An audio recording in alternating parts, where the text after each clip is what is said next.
All right, so we are recording at this point. It is currently about 8:45 on September 30th. It is almost October, y'all.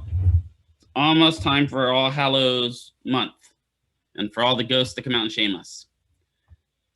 Did read something interesting. I don't know if you guys saw it or not, but Halloween is a double blue moon or double full moon for this month. There's 2 full moons in October. So that'll be a blue moon on Halloween night. And we had the last time we had a double moon like this was May, and that was when everything started going crazy. So hopefully, maybe we can hope that if May messed everything up, maybe Halloween will be a reset button for everything, and everything will go away. Yeah, the last day of 2020 is also a full moon. I'm really worried about the season finale for 2020. I'm going to be honest, right? I'm still waiting for them to release the White Walkers. It's coming. Just saying.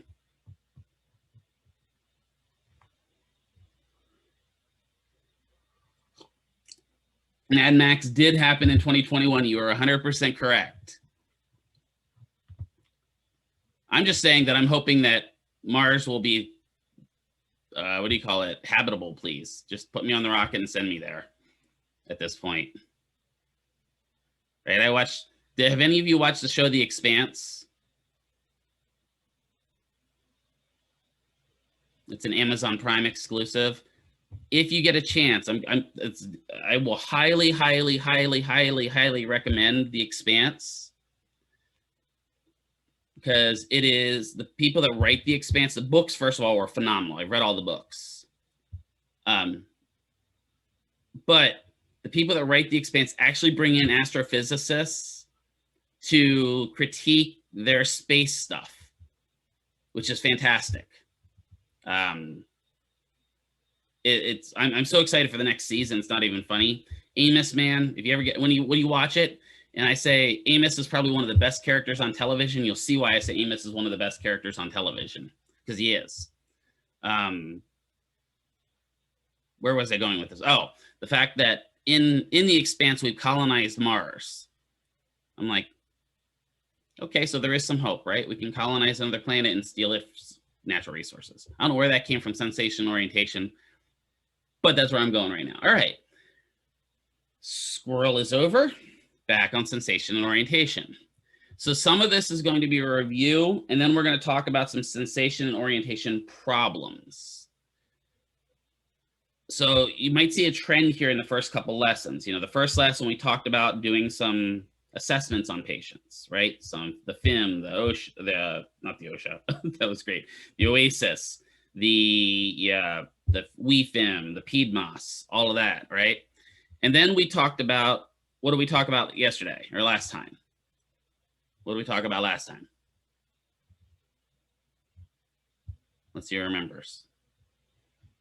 Yeah, motor learning, right? Good. So I taught you something about engaging your brain, right? The theories of how patients learn. And then we're going to talk about what happens when that motor learning plan kind of breaks down. So today we're going to talk about sensation and orientation. Monday, we're going to talk about cognition and perception. Why we get all this at the beginning? Well, because we get all this at the beginning, then when we talk about a patient that's a spinal cord injury and they have lateral tract problems, and those lateral tract problems lead them to have a decreased perception of pain or whatever it may be, it makes sense. And I don't have to cover that back to back to back constantly, right? Or when we talk about a spinal cord patient and we're doing the bow bath technique with them, why might we be doing that bow bath technique with them? So all that kind of comes into play with this. So remember all this fun stuff? What was it? What's this here? What is this here that we're looking at? This pretty picture. I do have the picture brought up. Yeah, I do. Okay, I'm sharing. Yeah, dermatomes, right? Even though on this side over here, we actually have the nerves, right? Even though we have those nerves, it's still dermatomes, right? All that's saying is these are the nerves that supply that dermatome, right? So we look at like C2, because that was when you learned, right? C2 is in through here at the inferior angle of that jaw. Well, that's actually supplied by the greater auricular nerve. right? Think about that for a second, right? Your sensation for that part of your jaw is actually supplied by the nerve that supplies what? Auricular nerve. What does that mean? Ear stuff. Yeah, right? Good. I mean, we have some mandibular up here, maxillary up here, obviously. Those make sense. We got some of it supplied by the greater ornicular. And then we have like transverse cervical, as what my one instructor would say, the cervical nerve, cervical nerve. I just watched a guy from New Zealand do a whole lesson on spine yesterday, and he kept saying cervical, and it kept driving me nuts. We got supraclavicular. We got all these nerves that kind of break it up, right? And then you look down here at the arm. I know you know the dermatomes, but one of the things that always struck me about the arm is we know that the axillary nerve is a huge nerve, right? But look at that. The axillary nerve, sensation-wise, only provides that little itsy-bitsy area of sensation. That's it. That, to me, that always was like, wow, that just seems off, because I would have thought, so that tells you that the axillary nerve is primarily what type of a nerve? It's less sensory and more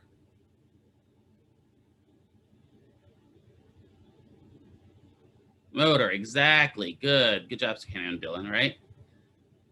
But when I look at the trunk, that's one of the ones that always kind of throws me for a loop. Because when you look at the trunk, I mean, the arm's broken down, the legs, so many different nerves, right? But then when you go to the trunk, what do you see about the trunk for sensation-wise? Yeah, like a lot of area for just a group of nerves, right? Now, even though it says intercostal nerves, that doesn't mean the intercostal nerve is the problem, because the intercostal nerves goes all the way through all your ribs, right? Even in the back here, the posterior cutaneous rami of the thoracic spinal nerves. Wow, that's a lot of things to say, right? What that's saying is each of your little thoracic nerves that come off your spine provide that sensation for the majority of your back. And we also know that these can tell us a lot about what's causing the patient problems, right? If I come into you and I'm complaining about pain in the backside of my leg, and it's right going down that the whole, I'm like, well, I've got some pain. It's going down from my butt all the way down my hamstring, and it's really sharp in my knee. What can that tell you? Yeah, probably got a pinched nerve, right? Which nerve probably is pinched? The sciatic, right? Or if I tell you that my pain's down the front of my quads, maybe it's the femoral. You know, when you get down in the lower part of the foot, now you got to start breaking it down, because there's a lot of stuff down in that foot and the lower leg, right? So all of that comes, this is really important. Like I cannot stress the importance of dermatomes and myotomes. So let's go back and do a quick review of the nervous system. I know I hear the groans already, but we got to review it, right? How many of you guys remember the cephalons from anatomy? The different breakdowns of the cephalons. So the proencephalon, diencephalon, all those fun things. Anyone willing to admit you don't remember them at all? Kinda, okay. So what's important to know here? What's important to remember, the three main components of the brain, okay? So you have your proencephalon, your mesencephalon, and your rhombencephalon, right? Otherwise known as your forebrain, midbrain, and hindbrain. Those are when you have to remember, those are the ones you really want to remember. You're not going to get a question on the telencephalon. I can pretty much guarantee that, right? But you might get a question on the frontal lobe. And you do have to know that the frontal lobe is part of the prosencephalon, right? So those are the kind of things you have to keep in the back of your mind. You do have to remember what kind of these supply. So let's look down through these. Frontal lobe. What are some of the responsibilities of the frontal lobe?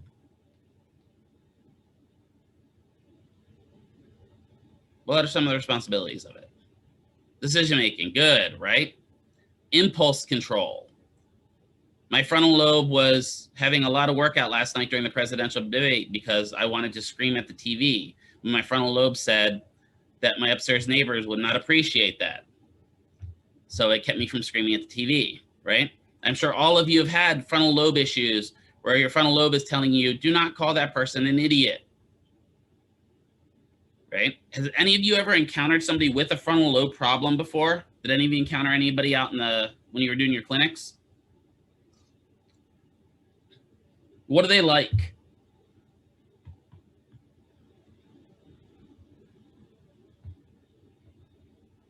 What's a frontal lobe person like?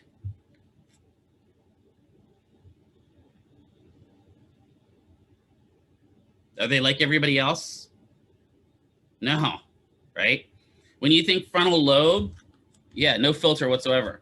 When you think frontal lobe, I always think Phineas Gage. You remember that story? Did I tell you guys the story of Phineas Gage? I think I did. I can't remember. No? Okay, so how many of you, does any of you know the story of Phineas Gage? It's a very classic psych case. So Phineas Gage was a railroad worker. I want to say he was working in New England, but don't quote me on that. The exact area really doesn't matter as far as that. Phineas Gage was literally universally loved by all the rest of the people that he worked with. Like, Phineas was the guy that if you forgot your lunch, he would give you a sandwich, that type of idea, if you read the books about him. Well, one day, they're putting in tamping spikes to break up some of the gravel so they can lay down the rest of the railroad ties. And so what you do with that is you put the dynamite down in the hole and you use a tamping spike to drive the dynamite down in so that it'll blow up the rock a little bit better. Well, Phineas goes out and starts hitting the tamping spike, and the tamping spike causes a spark.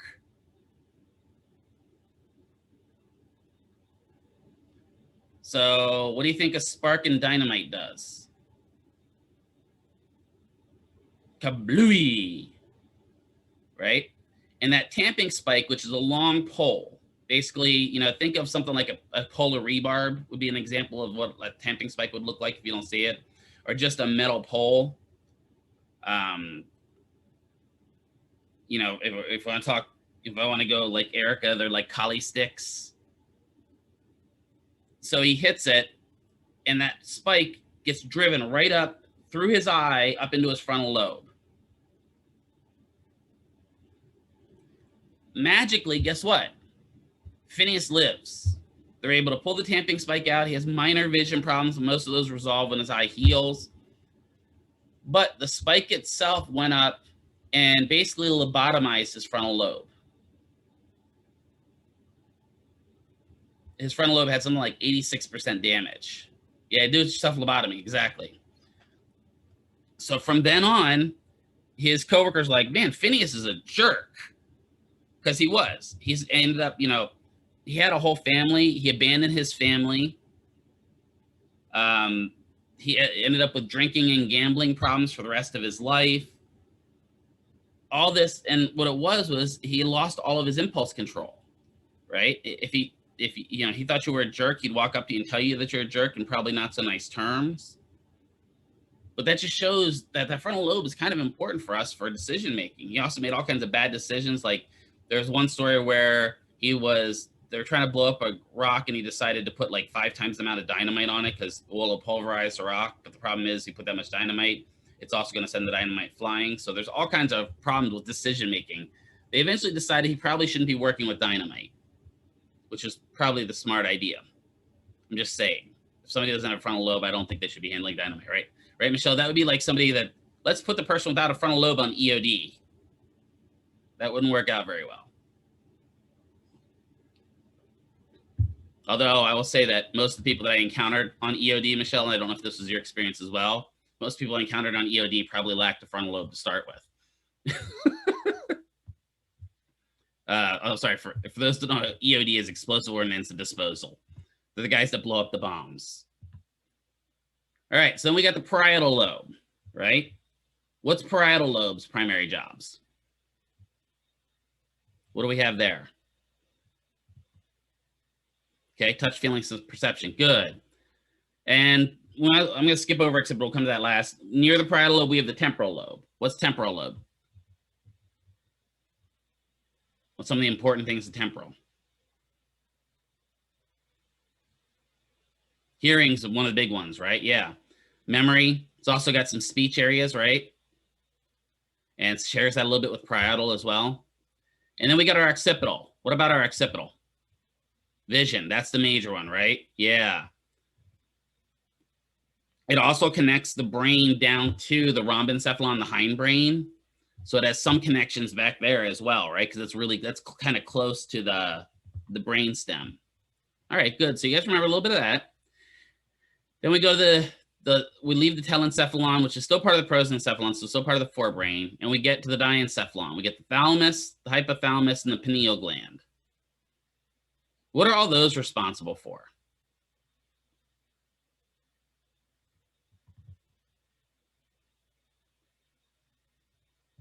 Hemostasis, okay? You're trying to say homeostasis? Okay. I was like, static blood? Yeah.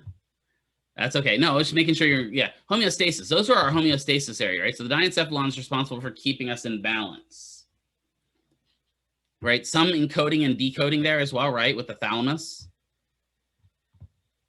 All right, so then we go to the mesencephalon. We got the tectin, the cerebropenduncle. I'm sure that you remember this section area. Out of all of this, which one's probably the one you remember out of there? The tectum, the cerebropenduncle, or the substantia nigra? Which one of those actually do you know? I'm hoping you know one of them at least. The substantia nigra. Good. Okay, good. Right, the black substance. What's that involved in? What's that's responsible? What's a big responsibility of substantia nigra? One specific neurotransmitter. That's okay. That's why we're going over it, Erica. That's why. Do you see how I'm kind of building this?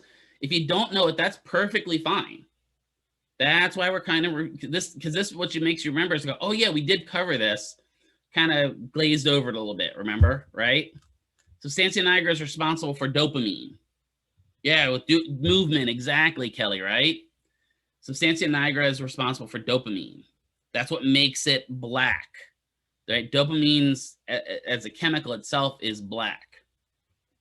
So it's responsible for maintaining control of movement. Yeah. So see, when I talk about that, now that dope is black, right? That's what I always see. I wore my substantia nigra outfit today. Yes, right. When you have Parkinson's, you have a problem with your substantia nigra. Precisely. See, now you're starting to tie a little bit in, right? So you're starting to get into what phase, what stage of motor learning? Just using Erica's comment there. She says that's what Parkinson's has a lack of, right? What phase is she in there? Reward. Not autonomous yet. What's the stage before that? Because she's saying it's like. It kind of reminds me of. She's an associative, right? Now, some of you guys are in cognitive for some of this, like the tectum. You're like, I don't remember any of it, right? But when she says that's what the Parkinson's has a lack of, right? That's associating that area with something. So that's taking associative. Now, the rest of it, you're like, I have no idea. That's the cognitive stage, right? Do you have to know the tectum and cerebropenduncle? Absolutely not. There are some stuff there psychology-wise, but not really important for PT. I mean, it's important they have it, but not important for you guys to remember it completely. Then we go to the hindbrain. Hindbrain important for us? Or the rhombencephalon?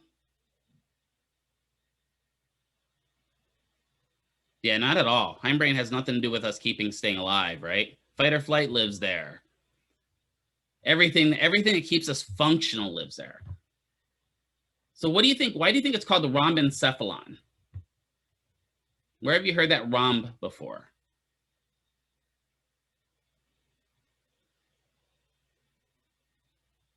The muscles, right? The rhomboids, right? And why are they called the rhomboids? What is rhomb defining? The shape, exactly.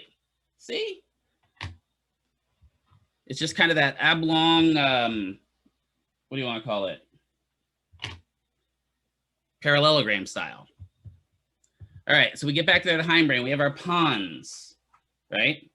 Our pons is responsible for our basic function, right? That's where all those tracks come up and eventually terminate, right? To that pons to give us our abilities. Our cerebellum, right? The cerebellum is responsible for our balance, getting around the world, the implementation of our motor plan. And then we have the myelencephalon, What does the myelencephalon tell you?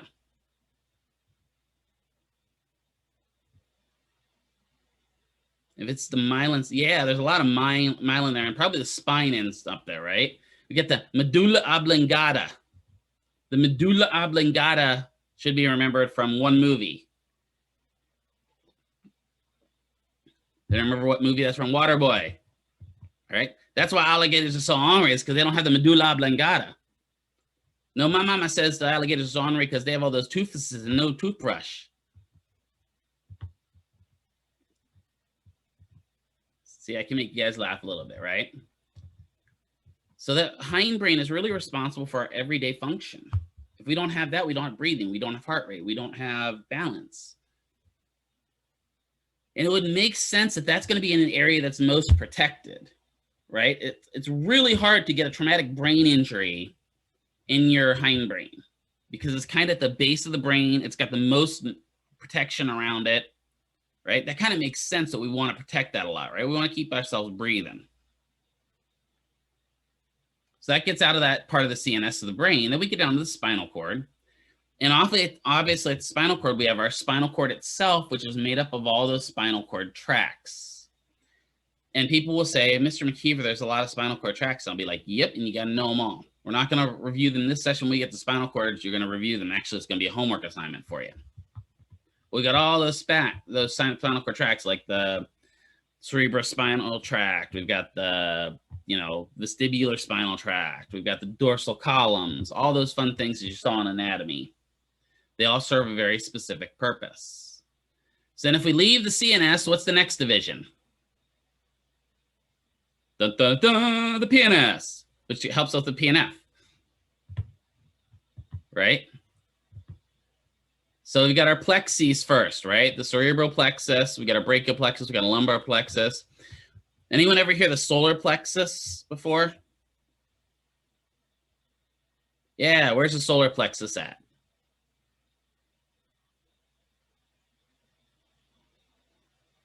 Yeah, it's just at the tip of the xiphoid, right? It's just below that.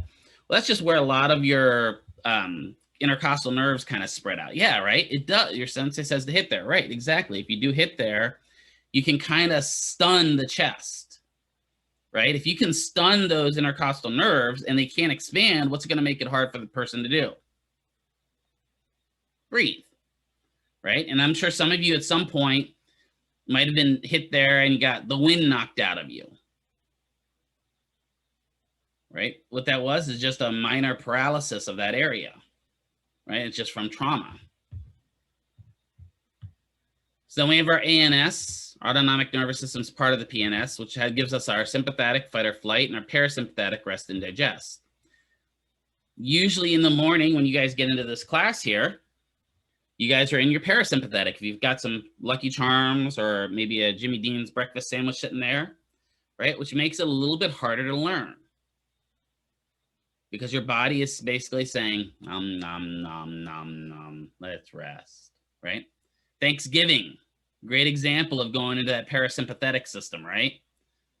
Especially when you see grandpa, after grandpa's gone and had his Thanksgiving dinner, and he's in, I'm going to go watch some football.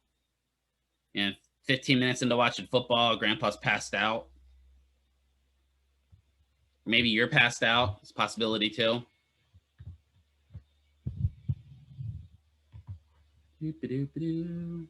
Oh, neurotransmitters. Look at all of these neurotransmitters. Do you remember any of these? Looking at any of them, do any of them look familiar?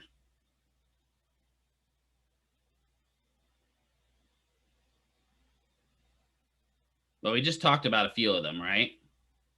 ACH, good. We talked about dopamine, ATP, good. Oxytocin, the cuddle hormone, right? Good. Substance P, maybe a little bit. Remember substance P? Histamine, because I have allergies. Good, right? So all of these are neurotransmitters. Oh, good Lord, Mr. McKeever. There are so many here. Do I have to know the difference between an amino acid and a monoamine? No. Nope, nope, nope, nope. You do see cocaine there. It is not a fake transmitters. So those are the receptors for both cocaine and amphetamines, right? So that tells you that our nervous system is wired to receive amphetamines, right? So does that lead credence to why maybe it's easier to get addicted to these drugs, right? There's also, if you look, where's that at over here? There's one that does opioid peptides. There it is, right? So now you see that our bodies are wired to receive those drugs to the point that we can become addicted to them, right? Does our body have a natural amphetamine?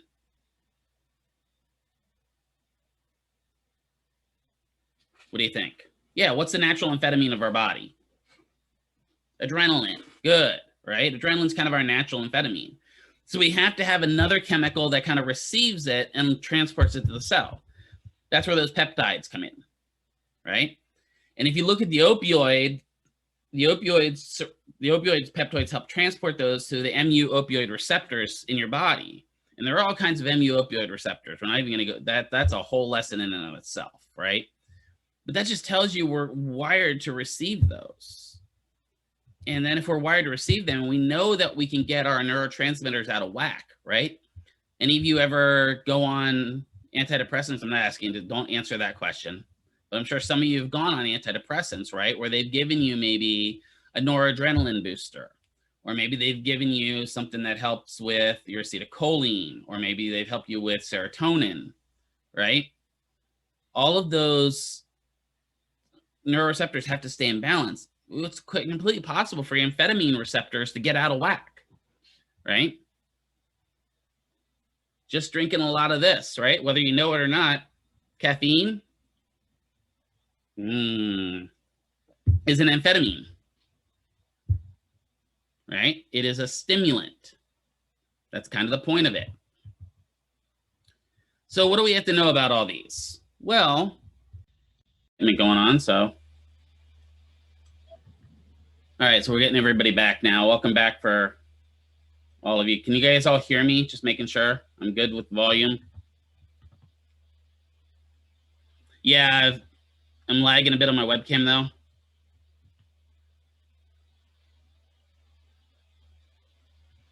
Yeah, Renee, I think it was Zoom, honestly, because I just checked my internet and I had 1,500 down and 300 up, and I don't think that was an internet problem. I think it was just Zoom going out.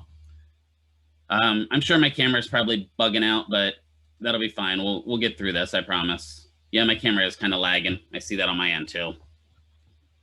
All right, well, we'll see what happens here. If it goes kind of bonky again, I'll switch over and we'll try Google Meet. We'll see if this, we'll just give Zoom one more try, and if Zoom decides to go wonkers again, we'll change out. All right, so where was I going? I was talking about the neurotransmitters here. Back on from squirrel, right? So neurotransmitters. You have to know the primary neurotransmitters. You have to know the difference between a primary neurotransmitter and what a secondary neurotransmitter would be, right? So our primary neurotransmitters are the ones that we rely on pretty much every day, like dopamine, epinephrine, norepinephrine, acetylcholine, adenosine triphosphate. Those are kind of our main neurotransmitters we have. And then we get ones like D-serine, somatostatin, tyramine, right? All of those are secondary neurotransmitters. So the main thing with neurotransmitters are the ones that are going to have direct effects on diseases that we're going to talk about. Those you need to know. Like you need to know that dopamine is a problem with Parkinson's. We're going to find out that acetylcholine also is an equal problem with Parkinson's. But also along those routes, so is ACH, acetylcholine. Or I'm sorry, with myasthenia gravis, acetylcholine is a problem. So you'll find a lot of our problems trace back to ACH and dopamine.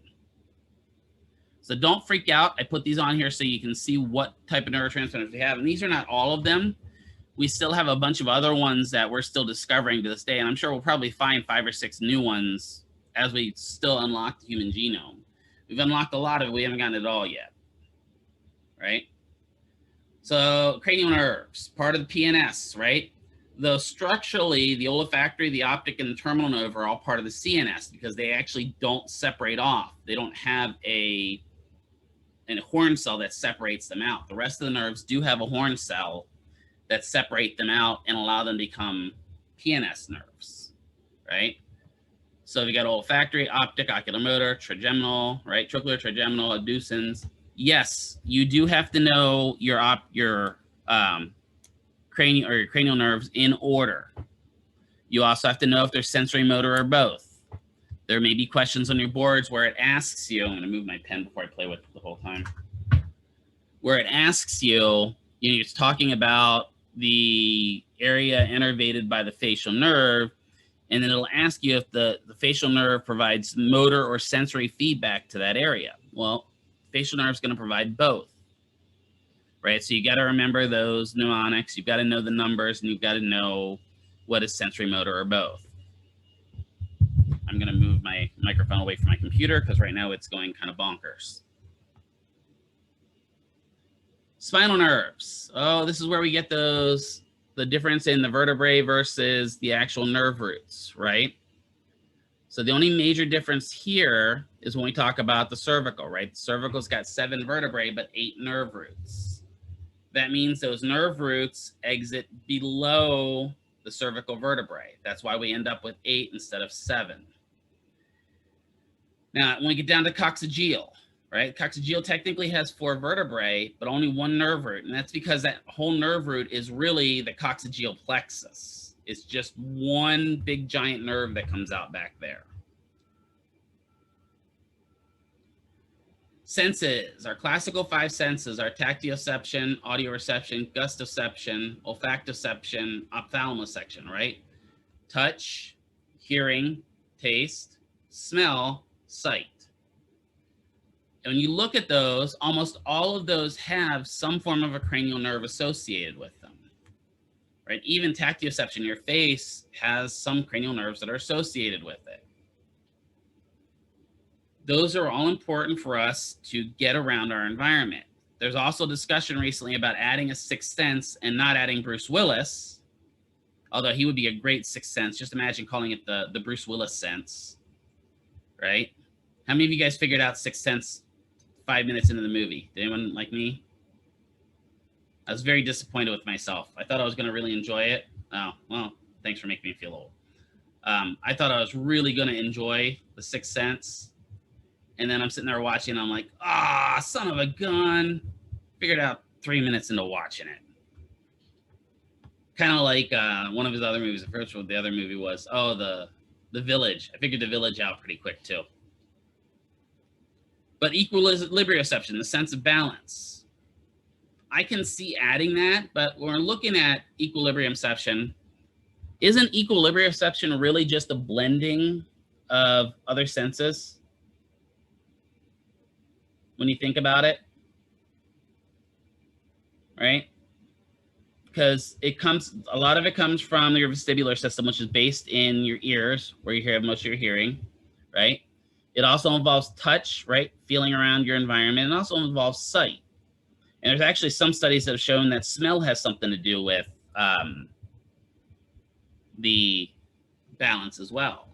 So, people that have Alzheimer's, we're going to talk about in a little bit, one of the first signs is loss of smell. They often lose balance as well. So why do we talk about this? Well, we're going to talk about it about SIT, or sensory integration therapy, which is based off of Jean Ayres. She was a PsyD as well as an OTR, right? So she was an occupational therapist. And she developed this thing called the Ayres sensory integration theory. She built off Sherrington's work, so built off of reciprocal inhibition and everything like that, and said that if all sensory stimuli which enters the central nervous system were allowed to bombard the higher level centers of the brain, the individual will be rendered utterly ineffective. It's the brain's task to filter, organize, integrate a mass of sensory information so that it can be used for the development and execution of the brain's functions. That's kind of interesting to say. What she's saying is, if you were left to the fact that your brain had to process everything you see, hear, smell, do every second, your body would become overloaded. Would you agree with that?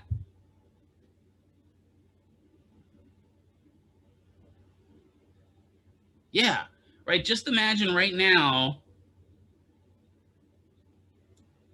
like in my apartment right now, I can smell my coffee if I really focus. I can smell my air freshener that I have mounted on my air conditioner. Um, Luckily, I can't smell myself. That's a good sign because I did shower, I promise. Right? But if I had to constantly think about shutting those all out, that would be a problem. I wouldn't be able to talk, right? And then if I had to think about the whole time I'm sitting here talking that I've got saliva all over my mouth and I can feel the saliva all over my mouth, and I'm hearing my fan on my computer whirl at me. I can hear the soda popping and crackling that's sitting on my desk. That would really overload me. Well, who has a problem with that? What type of patient?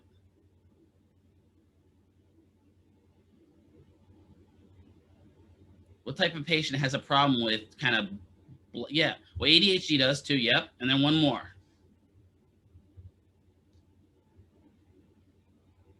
Yeah, autism, right? The ASD patients, exactly, right? So that's fine. Don't worry about, we're not, it's not a spelling test yet, right? So all of those kind of come into play, right? ADHD, it's really common, right? And sometimes you'll see that happening. What? Right? Something will draw my attention because something else triggers my base senses. Autism's really, and it's probably because I have both ADHD and ASD, but that's beside the point. And if you ever work with an adult or a child that have autism spectrum disorder, you can really see how overloaded their senses become. Usually one or two of their senses that overload them. It's not always all of them, right? It may be sight, maybe hearing, maybe touch. I've had a couple where, the kids just can't even wear clothes because just the feeling of the clothes on their skin absolutely drives them insane. Right? And so here they are, 7-year-old kids running around in maybe a diaper. And it's not a functional life, right? So the tenets of SIT, or how it works, is CNS processes information with the body and environment and how it contributes and regulates emotional regulation. Do any of you have a smell that triggers an emotion?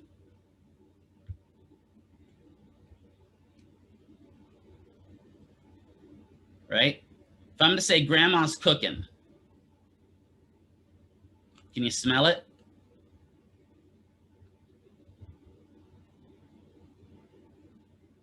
Fireball.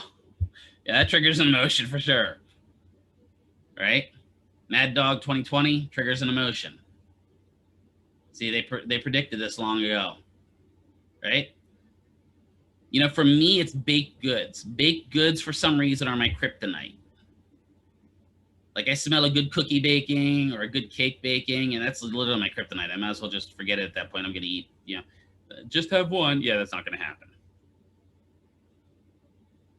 Right? What about your significant others? Does the smell of your significant other trigger any, emotions? For those of you that have significant others. Can you say it does? Do they have a very specific smell? You wouldn't think about it, but you do. They do, right? And there's a lot of studies showing that might actually relate back to that terminal nerve as well with pheromones, which we still haven't conclusively proven exist, but we're pretty confident pheromones exist. That we're attracted to people based upon certain emissions that they give to us, right? You've also probably had that person that you smell and you're like, nope, I'm not talking to them. Right? You just get that smell and you're like, oh God, whether it's take a shower, dude, or it's just that just triggers something, right? What about colors? Does anyone have any colors that just set them off?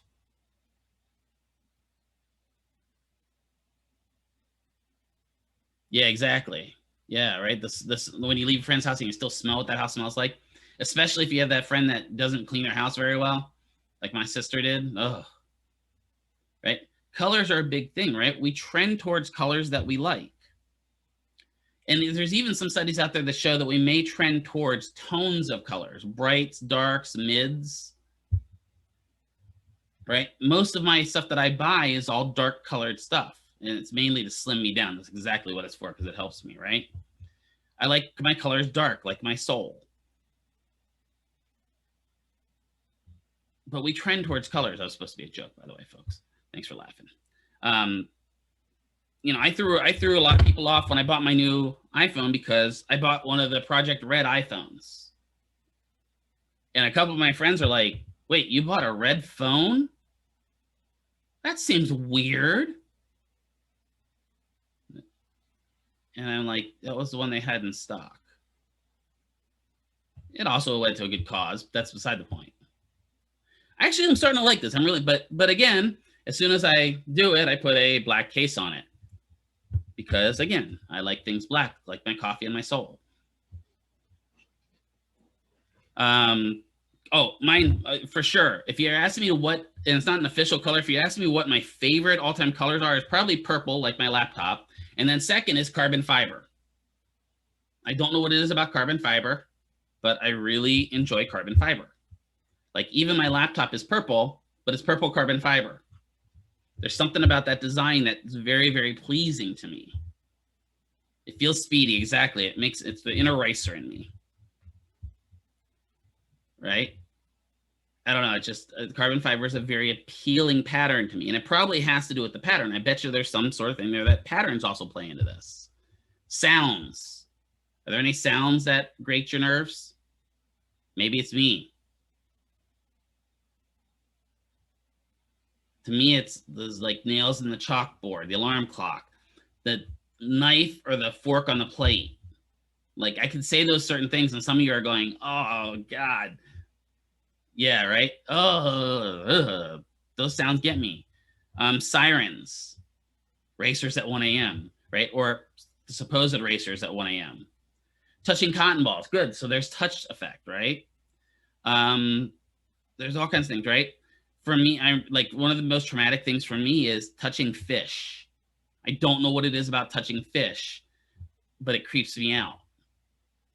I don't know why. I'm sure it has something to do with childhood trauma that's probably repressed. But touching fish weirds me out. Same thing with like reptiles and stuff like that. It weirds me out a little bit. So we can overload our sensory system, right? The smell of blood. Smell of blood can overload us. That can really send us into that fight or flight, right? Even if it's no reason, maybe you just got a paper cut and you get that smell of blood, that can send you into the fight or flight mode, right? So there's all kind of, we have this disorder of sensory integration. So the intervention itself is the approach itself. How do we get somebody that maybe touch is overloading them? What do we do?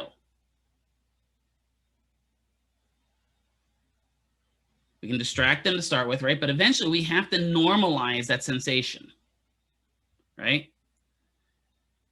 People behave in certain manners, thought process, everything like that, and then we'll adjust based upon the intervention, right? We want to get an automatic function in their system. So if I have a patient that can't be touched, that makes my job as a physical therapy assistant or therapist assistant really difficult because most of our job involves touch. So maybe I give them something bright and shiny so that we can stand and I can still touch them, right? But eventually we have to normalize that touch with them. And what you'll find is even dealing with patients that are, you know, autism spectrum disorder, when you normalize that touch feeling, that they'll get easier and easier to work with.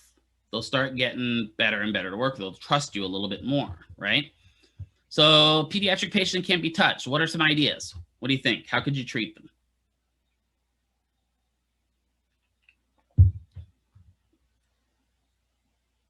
What do you think would be some ideas? Think of some ideas. Quick on the fly here. Have parents there. Good. Right? Excellent. Candy works. As much as I hate to admit it, candy works. It also gives them diabetes, but candy works. Toys work well. Yeah, right? You know what I found works really well sometimes is dogs. There's something about a therapy dog that will calm kids down that have touch issues. And honestly, there's something about a therapy dog that will calm adults down too, right? I know a lot of you guys in here, I say therapy dog and all of a sudden you're like, oh, come here, let me pet you.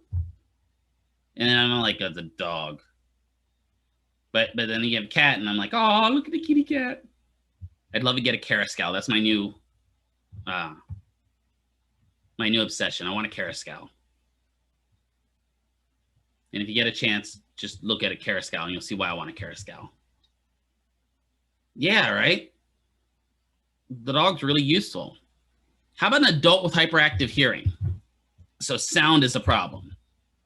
What can we do to help tamp that down some?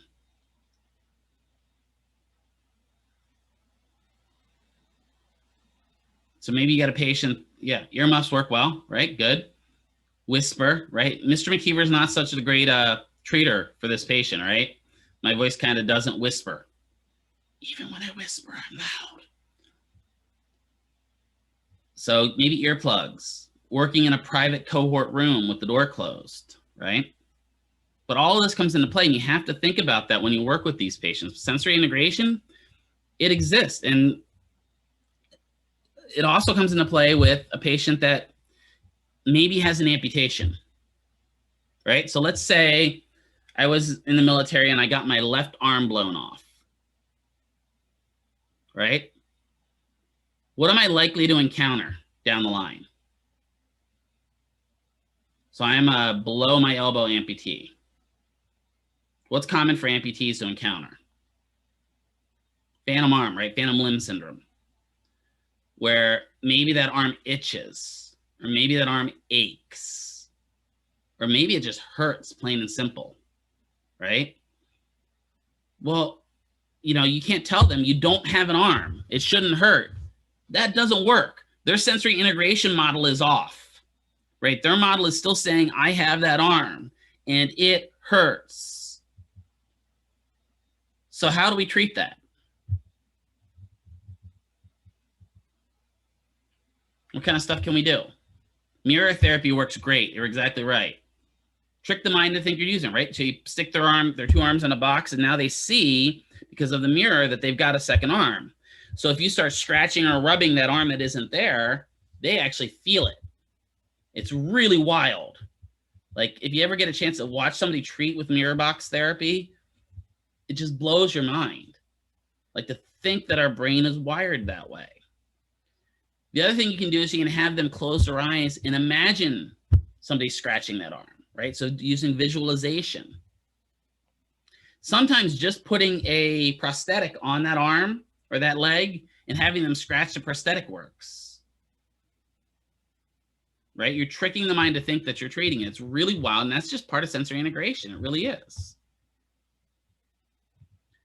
So the sensory receptors that are receiving this information or bad information are organized and devised by their structural design according to the stimulus they prefer to respond to. So just in general, do you think that one sensation can be received across multiple sensory receptors? Yeah, right? It's not like just sitting here right now. Right, I have some, we're going to talk about, I have some Merkel discs that are working. I have some Pascinian corpuscles, but I also have my mechanoreceptors deforming in my butt that are providing me with the information, not just my touch receptors. So yeah, right? And then just like we use with gate control theory, we can use some of those receptors to overpower other receptors in order to help treat patients. So here's kind of the general receptors we have. We have mechanoreceptors, respond to mechanical deformation of stuff. Thermoreceptors, respond to temp.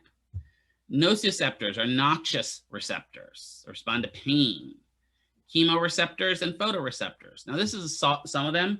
I did put a whole list of all the mechanical receptors up on Blackboard with this lesson.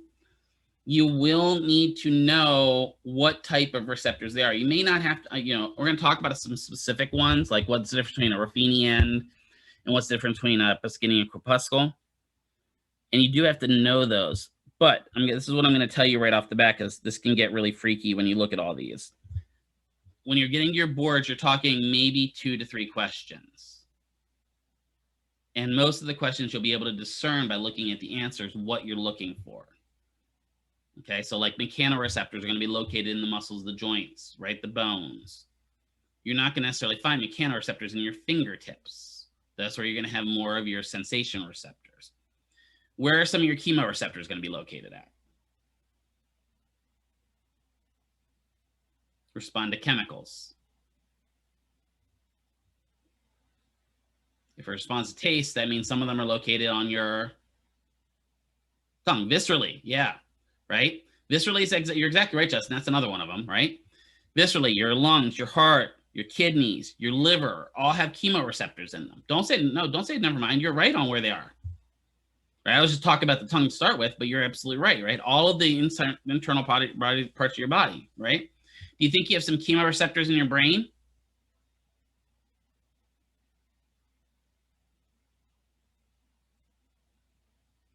What about drug addicts? Yeah, right, you do. Right, technically, you would think about it, those opioid receptors are going to be chemoreceptors. So we have all these out there. Photoreceptors, primarily going to be located where? Where's the primary location of light receivers? The eyes, right? But do we have photoreceptors in our skin? Yeah, right? That's what allows us to get tan, or some of us to stay pale white all the time. One of the two. So that's kind of what we're going to look through here. So we're going to look at sight, and then we'll take a break. So are sight and vision interchangeable? So the sense of sight, is vision and sight the same thing?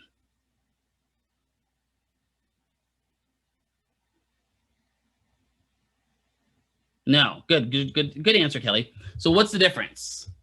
What do you think? What do you think the difference between sight and vision is? Can I have sight and not have vision?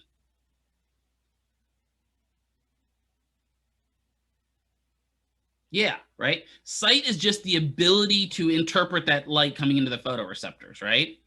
Vision is detailed. You're exactly right, Adrian, right? Vision is the ability to start discerning objects in that visual field, right? In that sight field. So it's the product of the eyes coupled with interpretation and the organization of it by the CNS, right? Visual inputs used for recognition and location of objects, postural limb, balance, and it's also regulated in our emotion, right? You see somebody that you either dislike or that you like, it can trigger emotions, right? I have my whole family who's a little bit, off. I see some of them and it definitely triggers an emotion in me, right? I see my godchildren and it triggers an emotion in me. They start running at me screaming Ninong, and there triggers an emotion. So also sound triggers it, right? But we have to recognize objects. We have to locate, we have to track, we have to find out where we are in space. But it's all a process of organization. So the cranial nerves associated, we have our optic, ocular, motor, trochlear, and abducens. I'm not going to go through which each of those do. You should have those, right? We're going to talk about the optic briefly, because the optic starts in each eye, and then what does it do after it leaves the eye? So it goes from the eye and starts going back, and it hits the, what's that area back above that sella turcica called? The optic canal, good. Goes through the optic canal, and it goes back to one specific structure that changes things entirely. The optic chiasma, do you remember that? So let's use blue for vision. So here we have our right eye. Here we have our left eye, right? Yellow is usually used for nerves. So we have our two optic nerves come back, right? And then the left eye's nerve goes over here to the right side, and the right side's brain goes to the other side. And right in here on that sella turcica, you have that optic chiasma. That's that spot where the eyes switch sides, right? And that's a little bulbous structure sitting right above that optic chiasma, or right above that sella turcica. And that's kind of where it switches from side to side. So that's why if you have damage to, the right side of your brain, the left side of your eye is going to be affected because of that switchover.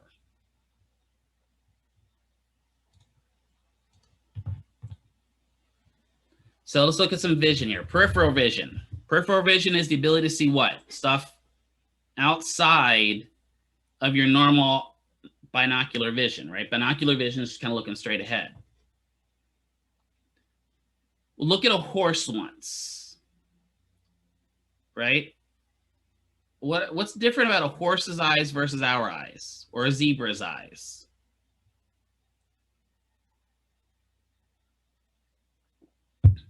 Yeah, they're wide angle, right? And they don't cross like ours do to provide monocular vision. Their eyes are binocular, right? Well, why is that? What's the difference between a horse and us, or a cow and us? Does anyone know why our eyes are positioned differently? Why are our eyes positioned like a cat's eyes? Prey versus predator. Yeah, exactly. Prey versus predator. Right? So the horse knows it is prey. So it's developed eyes to look for more predators. Whereas we are predators, so we need that monocular vision in order to see our prey. Could that become a problem for us eventually? Because right now we're top of the food chain. Right? We are, when it comes down to it, other than viruses, we are top of the food chain.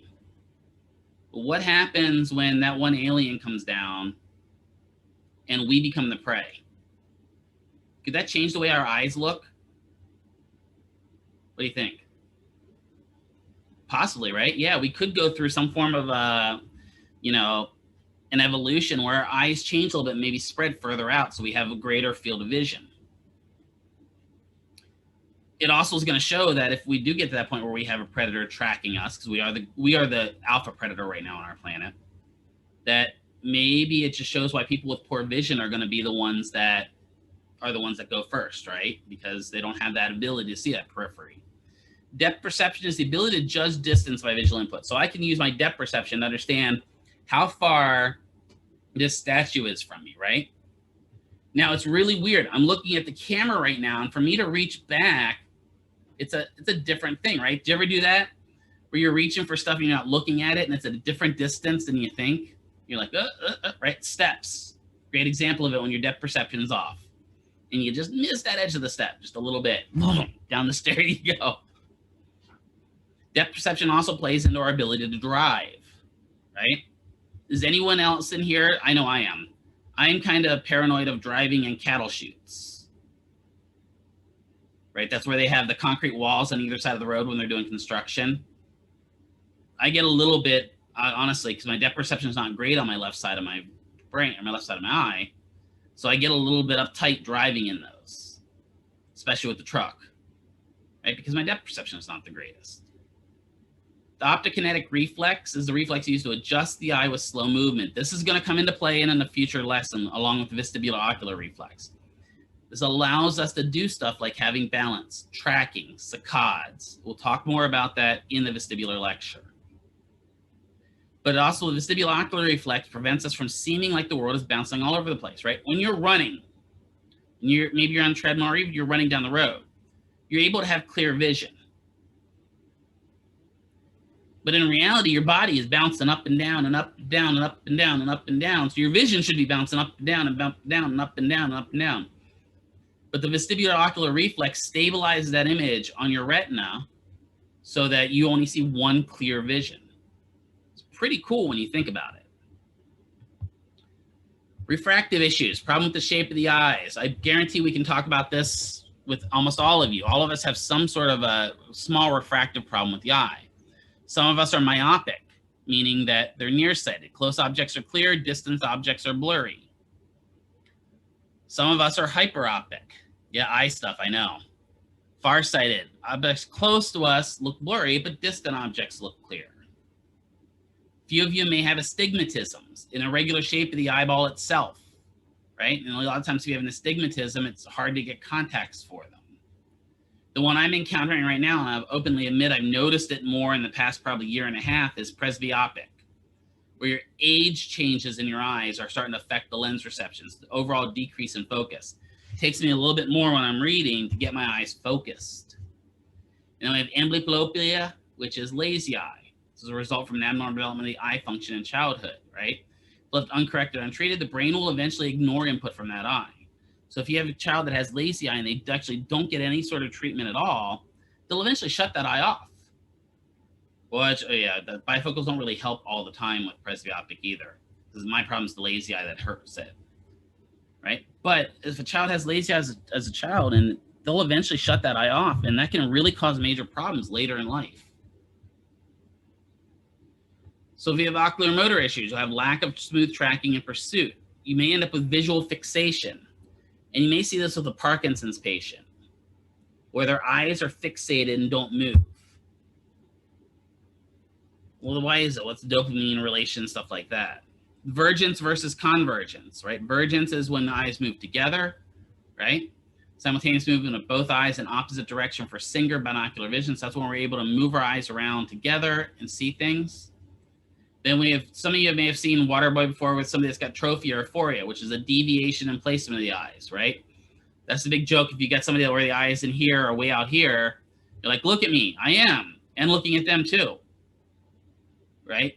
Because the eye is not in its normal placement. So you do have to know the definition of all of those.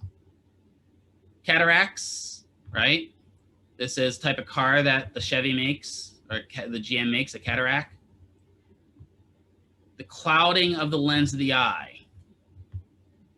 No jokes, no laughing at all. Fine, I thought it was funny. Clouding the lens of the eye, that sometimes can happen as you get older, right? Floaters are bits of cellular tissue caught in the vitreous humor. Sometimes you get this with migraines, where you get floaters, and all it is the body just hasn't cleaned out the eyes recently. Retinal detachment, no bueno. Retina detaches from the blood vessel supplies. At that point, vision is gone. Glaucoma. This used to be the big one before we legalized marijuana. Changes in pressure in the vitreous humor, right? So the eyes were either swelling or decreased in pressure, and it causes pain in the eyes. That would also qualify you to get a marijuana card, because there's a lot of science that show that patients with glaucoma respond really well to marijuana for calming it down. And so it just shows that there is some medical use of marijuana.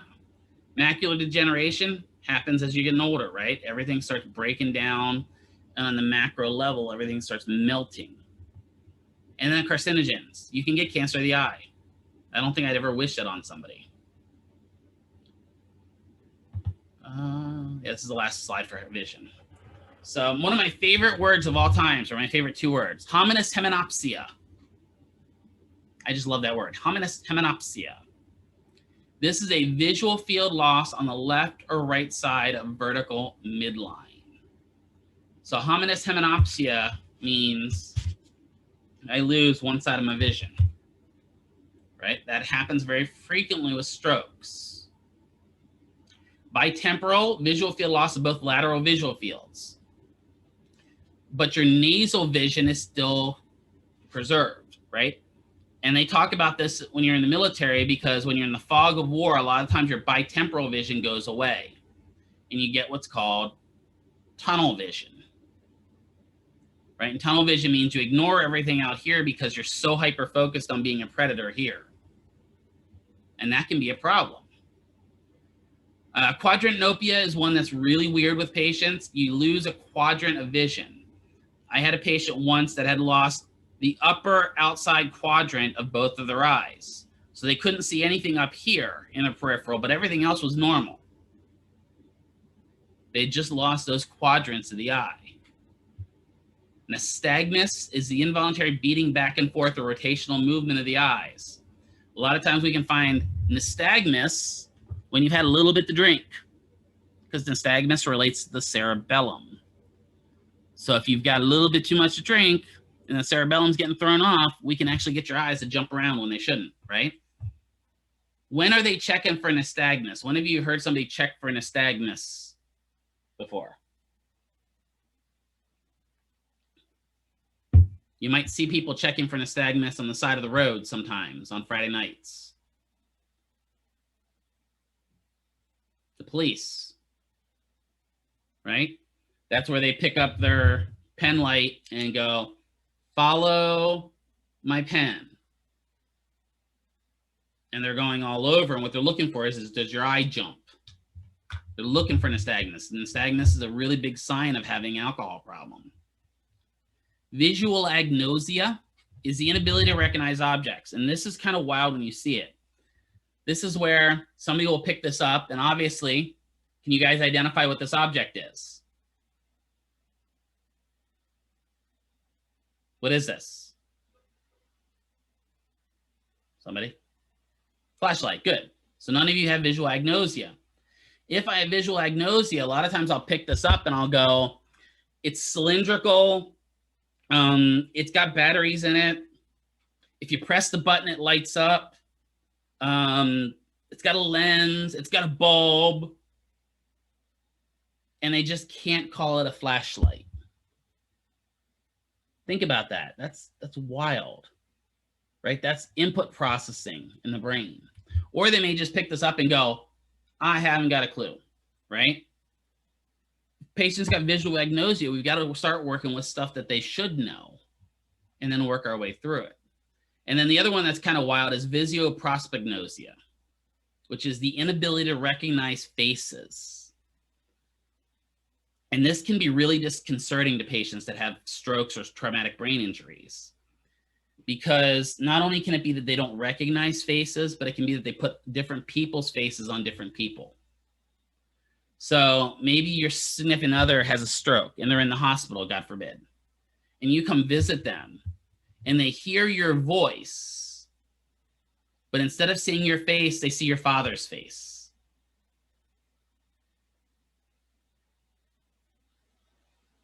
Or they see their mother's face. And there's a cognitive dissonance there, right? So you lean in to give them a kiss goodnight, and they're like, I don't want to kiss my mom goodnight, right? And so there's that effect there. Or they'll come in and you're coming to visit them, and they'll tell the nurse, I don't know who this person is, get them out of my room.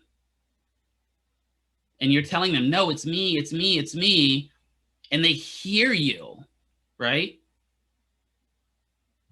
Right, exactly. When my mother first started going downhill, after she had a couple seizures, I went in to see her at the rehab center. She was at a Health South rehab, and she kept calling me AJ. And AJ is my oldest big brother. And it didn't matter what I told her multiple times, Mom, it's me. She saw me as AJ. And then AJ came in and she saw AJ as my biological father, Champ. So she really couldn't get faces right. My little brother, for some reason, was perfectly fine. She knew my little brother, and there's some theory behind that, right? That would be the most recent child she birthed. So there may be some psychological theory there. But yeah, Jesse, was it hard to see that? It's really difficult, especially for the family member that doesn't understand what's going on, right? Just imagine, think about it for a second. If your significant other didn't recognize you, right? Can you imagine that? Like you go in to see them and your significant other just doesn't recognize you anymore. Yeah, right? And sometimes what it'll start doing to that person, that family member, they'll stop visiting. Because it's so hard for them to realize, right? So that means the stroke's starting to resolve, right? That's a good thing. But man, just imagine, like for those of you that have significant others, imagine going to the hospital and that significant other literally screaming at you that you are not who you are, because that happens. At least in your uncle's case, he could probably play along a little bit and be fine with it, or at least kind of play it off a little bit. But man, just imagine that he's thought as somebody that was harmful to him. Right. I've had one where, the woman was in the hospital, and I'm going to be 100% honest, she was a survivor of the Holocaust. And the one doctor that kept treating her, she saw as one of the people that put her in one of the camps. Just imagine the trauma. Right. So it's kind of scary when you get stuff going on. All right. So let's take a break here. We are on hearing, so I'm going to pause my recording here. And 3, 2, 1, we're back. All right, so we talked about vision. Let's talk about hearing real quick. Hearing is the product of sensory input from the ears, then processing by the CNS. It helps us orient our head position, awareness of the environment, right? If you are sitting in your house right now and you start hearing a train, that might be a little odd because most of you don't have trains running in your house. I don't know, unless you have like a whole train set downstairs, right? That gives you the awareness of the environment, right? If we're all sitting here and we start hearing the air raid sirens go off in Las Vegas, most of us wouldn't even know what's going on. Some of us won't even know that there are air raid sirens here in Las Vegas, but there are, right? It happened to me once when I was in Tulsa, when I was moving out here to Las Vegas. I was in the hotel, and all of a sudden, I heard all these loud air raid sirens going off, and the hotel had sort of an air raid siren in the hotel. And I had no idea what that meant. What it meant is, get to the basement, a tornado's coming. Right? So my awareness of the environment wasn't that great at that point. Plus, I was half awake. So it's divided. The cranial nerve provides most of our hearing. There is some facial innervation back there as well, but primarily it's the cranial nerve. Provides distinct branches, the vestibulo, which is our balance part of the nerve, and then cochlear relating to the hearing. Taste, right? I'm enjoying my taste right now, my coffee. Nom, nom, nom, nom, nom, nom, nom, nom, nom. Facial nerve involves us a little bit with taste, but it also involves our facial expressions such as joy, anger, surprise, right? This is my happy face. This is my sad face. This is my surprised face. Just joking. Glossopharyngeal, glosso meaning tongue, right? Pharyngeal meaning throat, is involved with the gag reflex, which can be elicited not only by food, but also by emotional stimulation. If you get upset enough and your fight or flight information kicks in, it will cause your gag reflex to kick in so that you throw up, right? Sometimes it can be elicited by smell or sound, right? Does anyone have the problem that if somebody else is throwing up and you hear it or you smell it, it causes you to start vomiting? Like, or some people, I just mention vomiting and all of a sudden you're like, whoa, I can't deal with that. The smell can get to you, right? Especially depending upon, you know, if they've had IHOP for dinner before they vomit. And then we get the vagus nerve, which is kind of our vaguely goes everywhere nerve. It's involved in the viscera, can trigger fainting for syncope. Sympathetic fibers are widely distributed. Primarily in the actual taste, it's involved back there in, what's that little thing that hangs in the back of your throat? Uvula, good, right? The punching bag, exactly. And with to test the vagus nerve, we often talked about the uvular lift test, where we have that them go ah ah ah ah ah and watch that uvula lift. Smell is the olfactory, right? Otherwise known as the smell creation. It connects the inferior frontal lobe, so it's right here. Literally gets processed right beside it. And that's important because smell tells us a lot about our environment. If I'm sitting here and all of a sudden I start smelling fire, that's important for me to know because I may not hear the fire. I may not see the fire, but smell has a very distinct thing, right? When I was down in Tucson, it was earlier this year, and the wildfire was raging up on the North Mountains. The animals were obviously retreating out. It was funny because in the neighborhood I had my house, I was sitting there and I heard some like yipping outside, and I didn't know what it was. And I opened the door and peek outside, and luckily I had my security door closed so that I could look out. There was about 15 coyotes walking around our neighborhood like nothing else. Well, why were they walking around the neighborhood? They were running away from the fire, right? Their sense of smell said, get out of here. Go find food elsewhere. So our sense of smell is really important. You know, right now, some of our sense of smell is going to be messed up if we go outside because we may still have some of that lingering ozone and stuff coming from the fires in California. And I remember it was about 2 weeks ago when we had that really bad haze in town from it. I walked outside and, oh God, man, that set my allergies into a fit. Sense of smell also helps us with problem solving, social behavior, and motivation as well, right? Is there anything that you can sniff that can help with attention other than cocaine?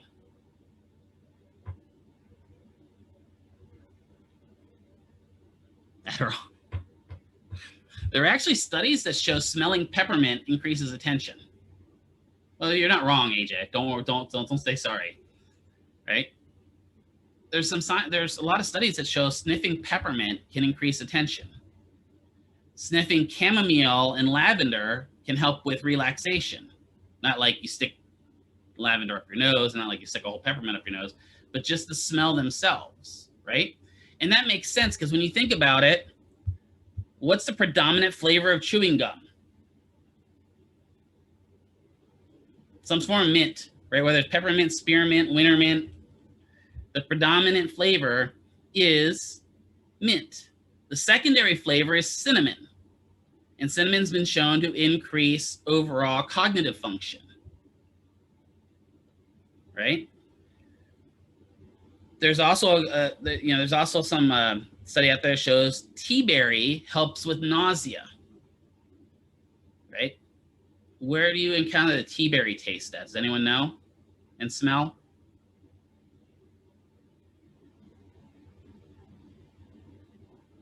Pepto-Bismol. Rain too has a little bit, right? Yeah, Pepto-Bismol is tea berry flavored. They actually make gum that's tea berry. Ginger. The smell and taste of ginger has been shown to avoid motion sickness. So yeah, our smell is really involved in some of the stuff we deal with, right? You're less likely to be motivated if the smell in the room is offensive to you. And there's some studies behind that looking at stuff like prisons. I don't know if any of you, I actually did some PT in a prison once. Not actually like I actually was getting PT on me in the prison. I actually went and worked at a prison once in Pennsylvania. And I don't know if you've ever been in a prison, but the smell in a prison is something you'll never forget. It just has its own unique funk. And there's a study in Sweden which has triggered them to make their prisons a little bit more open. And if you look at the prisons in some of the other countries compared to ours, it's amazing. But they changed it so that the prison itself would be more conducive and more motivating to the people in there to get better. And I said loss of smell is an early sign of Alzheimer's and also Parkinson's as well. So there's our cranial nerves coming back to us again. We already kind of covered that, or not cranial nerves, our dermatomes coming back to us again. So now we look at touch or cutaneous reception, right? In our touch, we have our free nerve endings. These are found out throughout the whole body, and they give us perception of pain, touch, temperature, pressure, tickle, and itch sensations. Right now, as soon as I said that, one of my free nerve endings, for whatever reason in my head, said, you've got an itch on your head, right? Can our itch sensation be triggered by things other than actually being itchy? Like itch usually means an irritation of the skin. That's usually what an itch is triggered by. But if I say stuff like head lice, bugs, scabies, crabs, do any of you start getting an itching sensation? Right? Yeah, and I think cockroaches, and that gives me that, ugh, I hate cockroaches. So Joe's apartment, it won't stop. Bed bugs, yeah, right? All that gives you that kind of tickle sensation. Some of you guys are more ticklish than others. Now, we had a girl in the last cohort, in cohort 10, that I could barely demonstrate on her because if you just touched her foot or touched her ankle or touched her calf, she just had uncontrollable tickle sensation. Right? We have deep pressure, touch. Then we have our hair follicles or our hair endings, the entwined combination of the hair follicle and its nerve ending, which is sensitive mechanical movement and touch, right? So if you have any hair in your arm, you can drag your finger along those hairs and you get a sensation, right? Or your head, right? You can not touch your skin itself. And if you're touching your hair, you can get sensation out of it. For some people, that's really relaxing. For me, it's irritating. I don't like it. Probably why I try to shave my head. But our hair follicle endings are responsible for our sensation in the environment, right? You start going into fight or flight. What happens to your hair follicles? Yeah, they raise your hairs up. So they tighten up and so your hairs stand up, right? You get that erection of the hair follicles. That allows you to detect more sensations of your environment, right? Merkel's disc, right? These are touch receptors located in the epidermis in hairless, smooth, glabrous skin with high density, right? So fingertips are areas where you have smooth, glabrous skin. Really, dude, stop blowing your horn. So that explains why, you know, if we do touch testing, you're a little bit more sensitive and are able to determine more stuff with your fingertips than, say, your back, right? So if I take a quarter and lay it on your back, you're less likely to be able to tell me that it's a quarter versus a nickel. But if I give it to you in your fingers, you're able to tell me because your fingers are much more sensitive. Where else might you have Merkel's discs? If you have them in your fingers, you probably also have them where? Toes. Good, right? You also have some of those in your sexual organs that are responsible to intensity of touch, velocity of touch, and stuff like that. Graffiti endings are encapsulated endings located in the deep layers of the dermis that are responsible for the perception of deep touch and tension stretch. They're also located in the joint capsule, so they help us understand where we are in space with joint position. We have the Krauss end bulbs, which are perception of touch and pressure. Again, they're located more in the epidermis. Meissner's corpuscles, I just like that name. These are rapidly adapting in high concentration in the fingertips, lips, and toes. Right? These help discriminative touch and movements of objects over the skin. These are also located in the nipple, right? Which would make sense because when we feed as babies, our lips are going to meet mommy's nipple, and that's how we feed. It allows for discriminative touch. Pacinian corpuscles as well, subcutaneous and located in deep tissue, including tendons and joints. Right, these play a significant role in perception of deep touch and vibration. Some of your GTOs will interact with the Pacinian corpuscles to decide if that muscle is being overstretched. And then we have our deep sensory receptors, which are located in our core and help us with postural sense, proprioception, muscle tone, and speed. We've got our muscle receptors, which are responsible for touch. We've talked about the muscle spindles and the GTOs already, right? Muscle spindles lie in the muscle fibers. The GTOs lie in the tendons. Again, there are some free nerve endings, Pacinian corpuscles, also in the muscles and the tendons as well that help us with our muscles. And then at the joint itself, we have Golgi type endings. So Golgi type endings interact with the Golgi tendon organs and help detect the actual rate and speed of movements. We have our free nerve endings and our Affini endings and our Pacinian endings as well, our Paciniform endings. They allow us to monitor the joint's movements. We have all these different types of nerve endings that help us determine where we are in space. It helps me know that if I extend my elbow, right now my bicep's tight. So it tells me, okay, the bicep's tight. You probably should stretch that today, right? But it'll also tell me if I have an injury, it'll be like, oh, stop. And that's responsible for some of those empty end feels that we have with pain.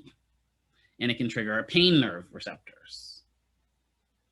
So then we look at balance. Balance requires the cooperative effort of 3 to 4 senses, right? It requires vision. The vision provides the input for the visual input, right? It requires touch, our feet, our hands. Sometimes we use our hands more than we use our feet for touch, right? If you completely darken out a room, you're likely to put your hands out to help you determine where things are in the room. Hearing provides CNS input into where the body is by using things such as otoliths, endolith, and the structures that inner ear to help us with our balance. Our balance is really important. And we have smell, right? Research shows that smell may also play a part in balance.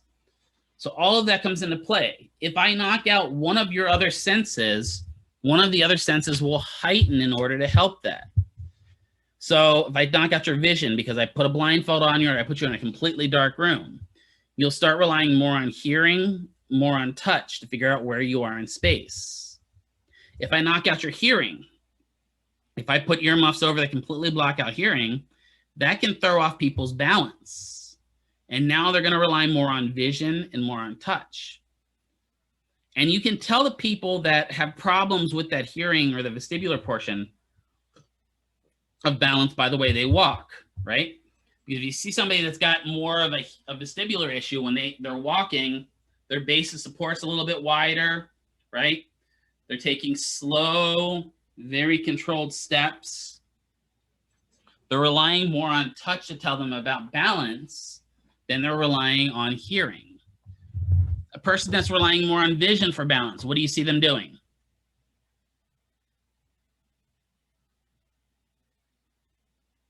What do you think a person that's relying more on vision for balance is doing? Where do you think their eyes are?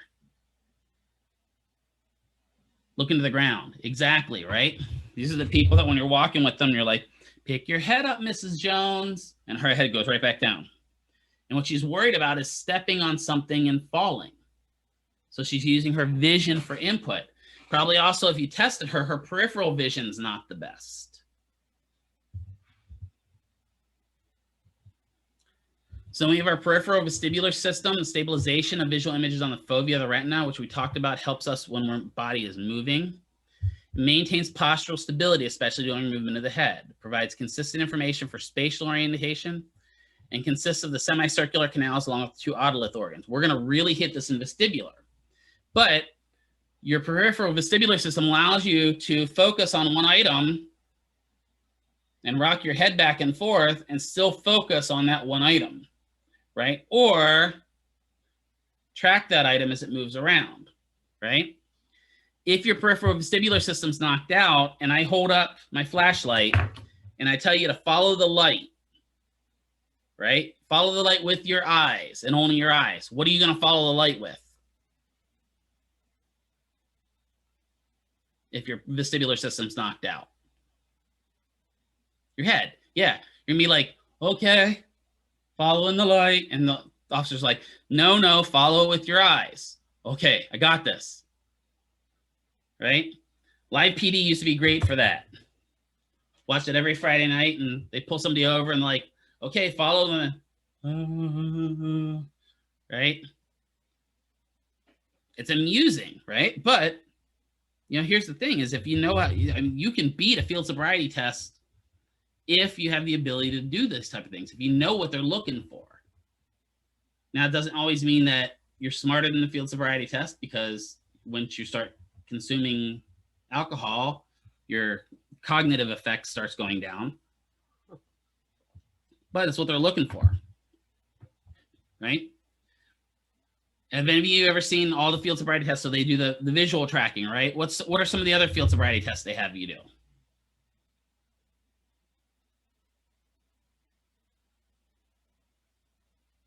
To test your cerebellum. Hands out while walking, right? Specifically doing the walking in a straight line, heel to toe, right? And then they'll do the stand on one foot, right?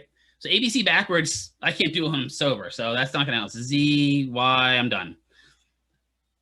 I'd probably do that better if I had alcohol in my system, just being honest. Not very great with that.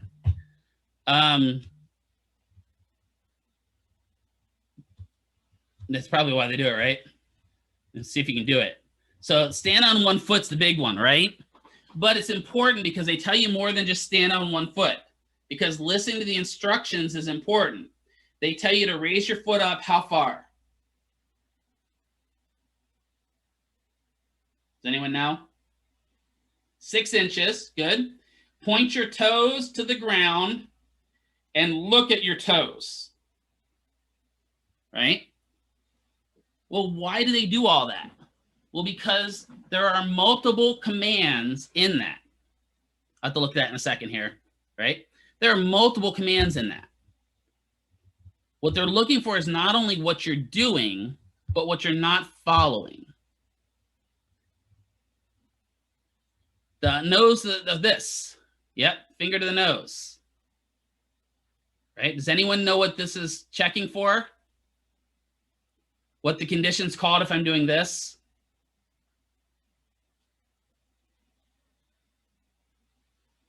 That's dysdiadochokinesia. That's a lack of rapid alternating movements. That's very indicative of cerebellar impairment. We're actually going to talk about that when we talk about strokes and TBIs. Really common, right? It's the same thing if you put, say, I take my flashlight here and I put it in front of me on the desk and you tell me touch it with your right hand, touch it with your left hand, right hand, left hand, right hand, left hand. Now I'm alternating. Yep, dysdiadochokinesia, right? I love that word too. It's one of my favorite ones. So all of that comes into play, right? But that's testing your vestibular system. It's also testing how well you follow instructions. And you'll do this with even your stroke patients or your TBI patients, not necessarily doing a field sobriety test, but part of what you're doing is seeing how they're following instructions, because that tests their cognitive ability. So looking at some other stuff, kinesthesia awareness is the awareness of movement while the joint is moved passively through a small range of motion. So kinesthetic awareness, what you do with a patient is you'd move their joint for them passively, have them close their eyes, and tell you what you're doing. So maybe you're taking their elbow and you're flexing it. And say, okay, Mr. and Mrs. Patient, all right, Mrs. Jones, what am I doing right now? And if they're like, well, you're flexing my foot, or you're moving my foot, she's got a lack of kinesthetic awareness. And that can be indicative of problems in the brain. And then we have proprioceptive awareness. Are we aware of what the joints are at rest? So if I'm sitting here and I close my eyes and you ask me, describe the position of your knee right now, I'd be able to say, well, it's partially bent. It's going over the front of my chair. And I can feel the chair on just the back of my knee. And my feet are touching the floor. Right? Or if you move me through a position, you should be able to tell me, I should be able to tell you what position you move me in statically. The important part here with stroke patients and with TBIs is testing it bilaterally and seeing if there's a difference. So maybe one time with the right arm, you'll move them into flexion and ask them what position their elbow's in at the end. With the other one, you'll ask them where they are in extension. The difference between proprioceptive awareness and kinesthetic awareness is proprioceptive is the final position. Kinesthetic is they're telling you what you're doing while you're doing it. Then we have vibration perception, the ability to perceive a vibratory stimulus by placing a vibrating tuning fork on a bony prominence. The patient then tells us, is the stimulus vibrating or non-vibrating? Right? So what kind of bony prominences could we put a tuning fork on to get some feedback on it? What if we wanted to test vibration sensation in the hand? Where might we put it? Okay, on a fracture, yeah. That would be bad. That'd be painful. But I'm just talking in a regular, maybe I've got a nerve issue and you want to test my vibration sensation on my left hand. What bony prominence might you put the tuning fork on? To test, notice what I said. Hold on 1 second there, Sakina. To test my hand.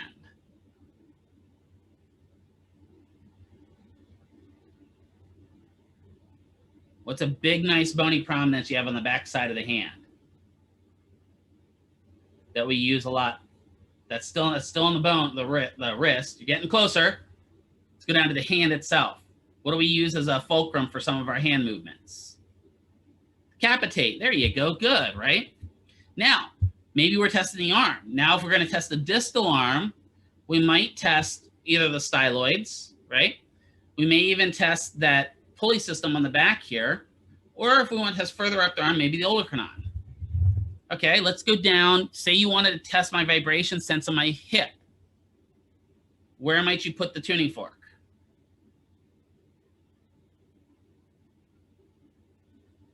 ASIS, good. Greater troche. Could I do PSIS? Sure. Right. The only one that might be difficult might be the ischial tuberosity, just because there's a greater amount of tissue covering it.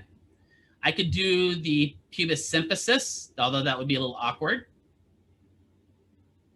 Right? Any of that could help me with generalization of the hip and pelvis, right? And so that's kind of what we're doing with the vibration perception. What about if I wanted to test vibration sensation of the left side of the head versus the right side of the head? What's a good prominence to put it on?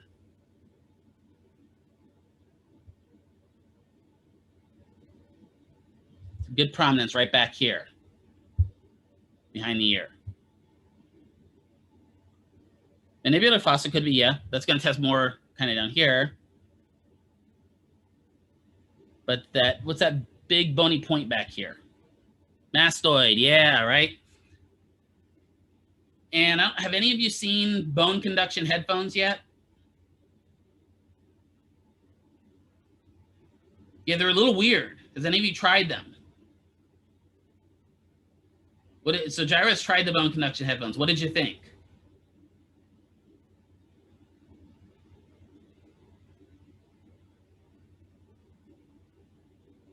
Yeah, the music suddenly appears inside your head. It is the weirdest feeling in the world to me, right? So that it conducts a sound into your ears, so into your inner ear bone, the ear bones, just through the bone. To me, the sound was too loud, and I listen to music pretty loud. And to me, that was it's not comfortable for me. I'd rather have outside the ear, right? But we've been trying this process, the bone conduction headphones, for as long as I can remember, and it never sticks. Everyone's like, oh, it's going to be the next big thing in headphones. No. Right? The quality isn't great, but it's cool and novel, right? One of the advantages of bone conduction headphones is that you can actually use them while swimming and stuff like that. So that would be an idea, because bone conduction headphones don't have actual physical speakers, per se. But yeah, so there's all kinds of techniques for that. Stereognosis. This is the ability to observe or determine tactile objects by placing a variety of small, easily obtainable objects, culturally familiar objects of shape inside the patient's hands, right? So this is where you're going to take something like a tape measure. You're going to have me close my eyes, and I'm going to touch it. And by touch, I'm going to be able to tell you this is a tape measure, right? You may have seen this in the clinic where they have the bucket of rice. And they have the people fishing in the bucket of rice for things, right? They're trying to find me the penny, find me the quarter. Don't be like, find me the hypodermic needle. That's just mean. Don't do that. Right? Reach in that rice and find me the hypodermic needle. Yeah, exactly, right? Find me the pins in there. But you could use pins in finding which is the bigger of the two pins. That also helps with stereognosis, right? Tactile localization. You address the ability to localize touch sensation on the skin when touch is applied with a cotton swab or fingertip. Patients asked to identify the stimulus verbally or pointing. So in this case, you're going to have me close my eyes, right? You've done these touch sensations before, but these are a little more advanced. And what you're going to do is you're going to come out here and go here. Where is that touch sensation? And I should say on my shoulder, right? Now, they don't have to be so specific. They're like on my acromion process. They should be able to tell you it's on my left shoulder. If you do this and they're like, it's my right foot. Uh-oh.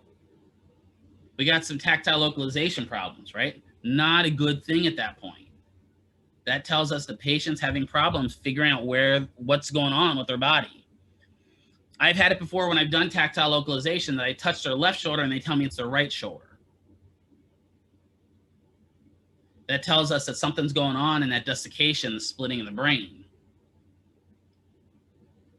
2-point discrimination, right?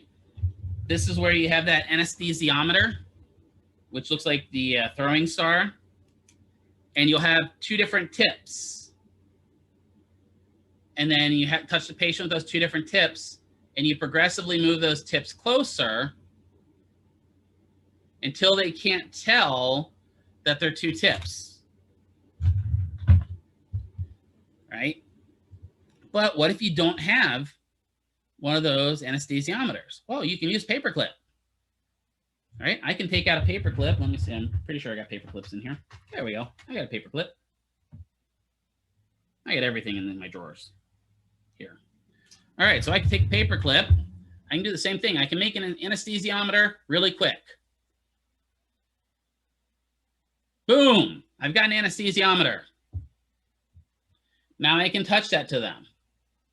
Do you feel 2 or 1 point? They got to close their eyes. I'm going to go, I feel no points. No, we got a problem.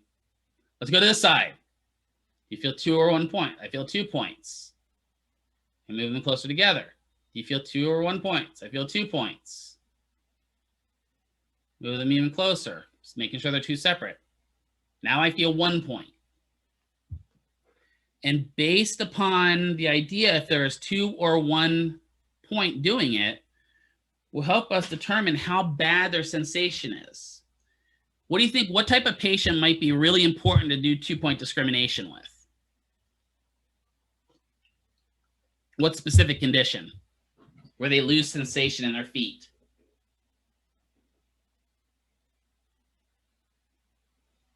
Or Wilford Brimley, yeah, diabetes, right?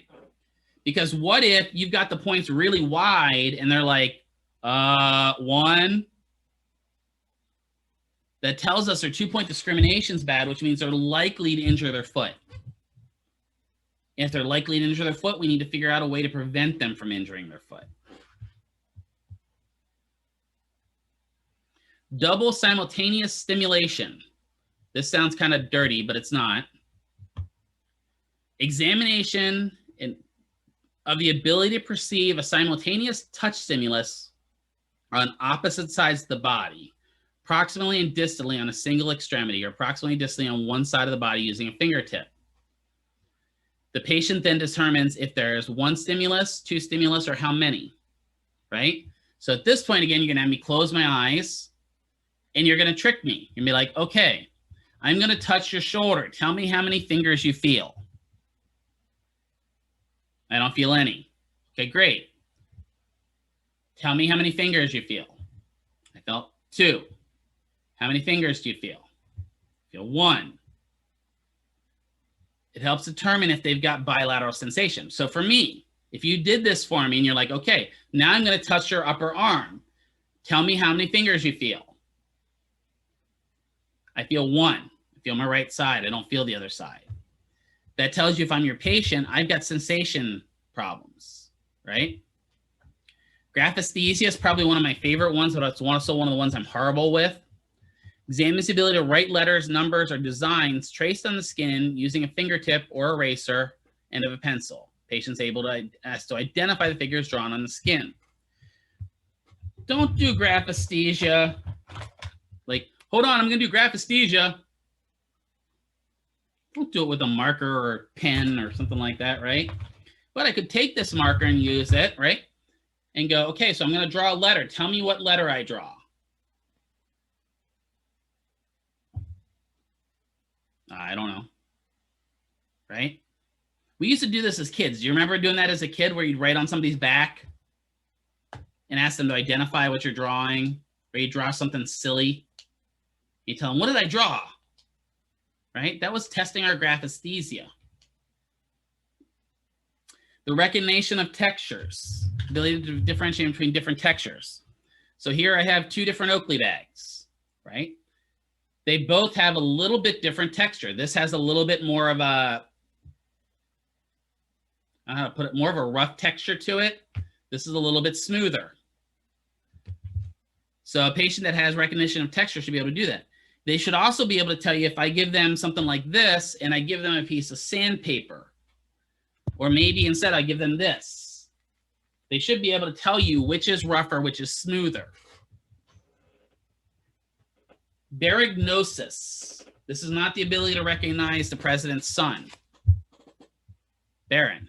This is barygnosis. What is baro? What is that prefix mean?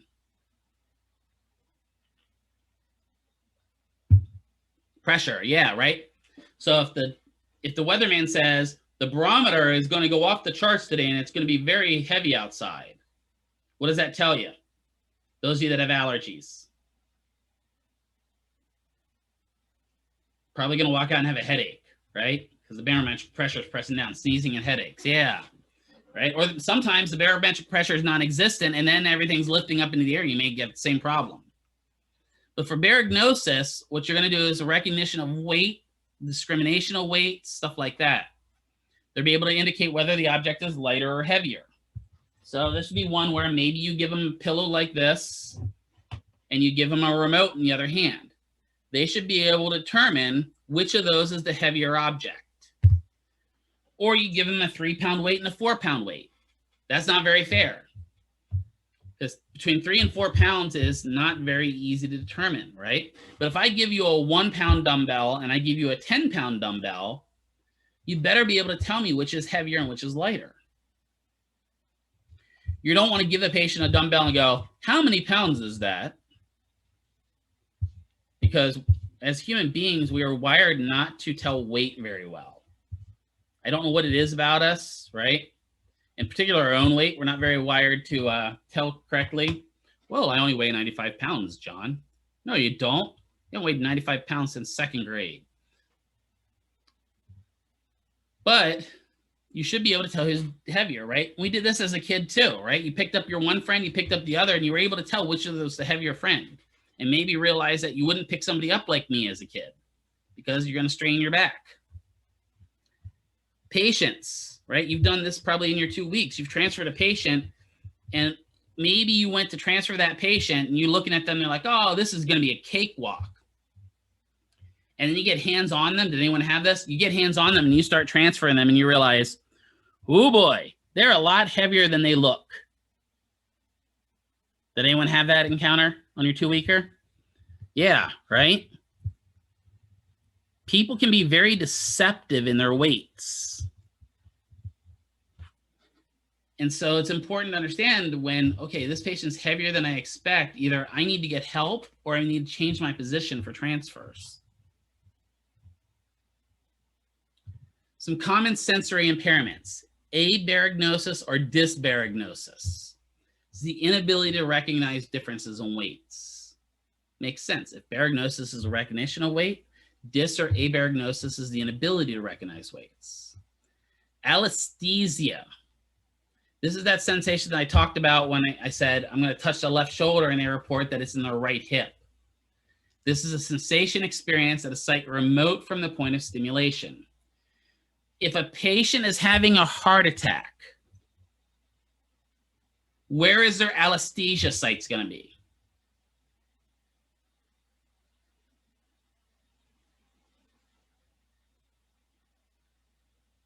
Left arm, good. Maybe the whole left side of the chest, good. Right? What about the jaw? Does that ever happen? Sure, for a man, absolutely. And for women, it's the site that's going to be distal is usually their stomach. They feel sick. They feel nauseated. Often they'll complain of heartburn, right? So that's another, that referred pain technically is nothing more than an alesthesia. Allodynia is pain produced by a non-noxious stimulus, for example, touch. So it would be similar to taking this little Oakley bag and running it on my hand and me screaming in agony, right? That'll happen with thalamic pain syndrome, which we'll talk about. Or maybe you get hands-on with the patient, you're getting ready to transfer them, and all of a sudden they're screaming because you're touching them. This sometimes happens after surgery, especially when they're coming back from that rebound from anesthesia, right? Anesthesia is the lack of feeling. And then allodynia is pain that is produced by not having normal pain stimulus. So sometimes when they come back and come off that anesthesia, the pain meter swings the other way. So instead of having just normal amounts of pain in that area, they'll have pain from any type of touch. Analgesia is the complete loss of pain sensitivity. Sometimes I'm going to be honest. I wish I was completely analgesic across my whole body, even if it wasn't good for me. So one of the benefits of my left arm is that I don't really have pain in it. But man, sometimes with a headache, I really wish I just didn't have that either, right? Excuse me. That's why when you have a headache, you take an analgesic. I was on an episode of House. That's right. There's always a House episode for everything. Haven't you realized that? That's why I had every episode of House, so I can learn. And there are children that are born that way, right? There are children that are born with lack of pain sensation. I'm pretty sure that's what that episode was about. If I remember correctly, it was a little girl that had it. And if they have that, I forget what there's a disease that it's called. I can't think of it off the top of my head right now.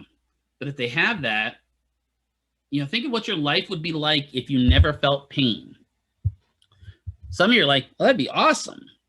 But man, I don't know about that completely, because then you've got to deal with, like, you burn yourself. You don't notice you burn yourself. You cut yourself. You don't notice you cut yourself. It's kind of wild. Or dysstereognosis, right, is the inability to recognize the form and shape of objects by touch. It's also called synonym tactile agnosia.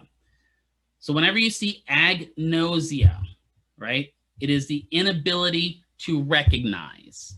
Inability to recognize. Gnosia means recognize.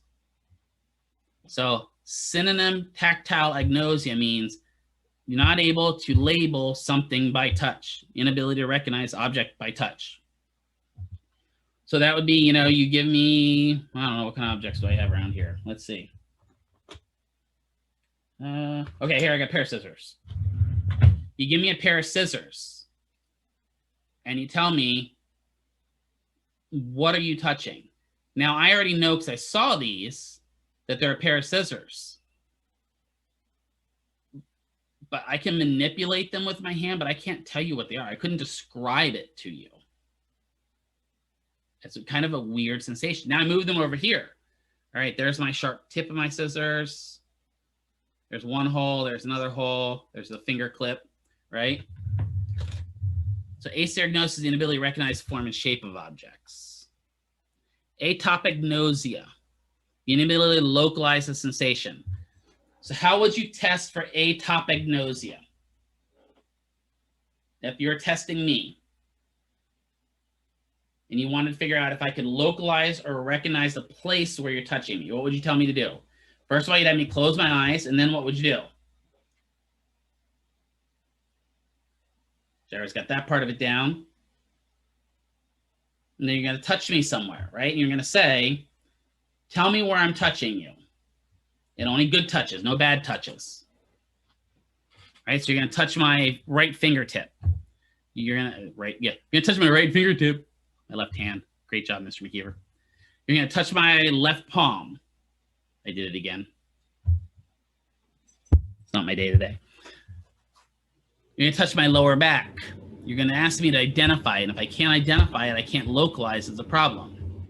Causalgia. Did any of you encounter a patient that had causalgia, which is painful burning sensation along the distribution of a nerve? Your dad has that? Okay. Has anyone encountered, did somebody ever encounter something called RSD out in the clinic? Did anyone see somebody with that? Reflex sympathy dystrophy. How about compartment syndrome? Did any of you encounter somebody with that? All of that comes with a causalgia, right? A painful burning along sensation. Technically, if you have shingles would be a causalgia, right? Because it's going to be right along the dermatome. Chickenpox comes with causalgia, right? So then technically, would sciatica be a causalgia?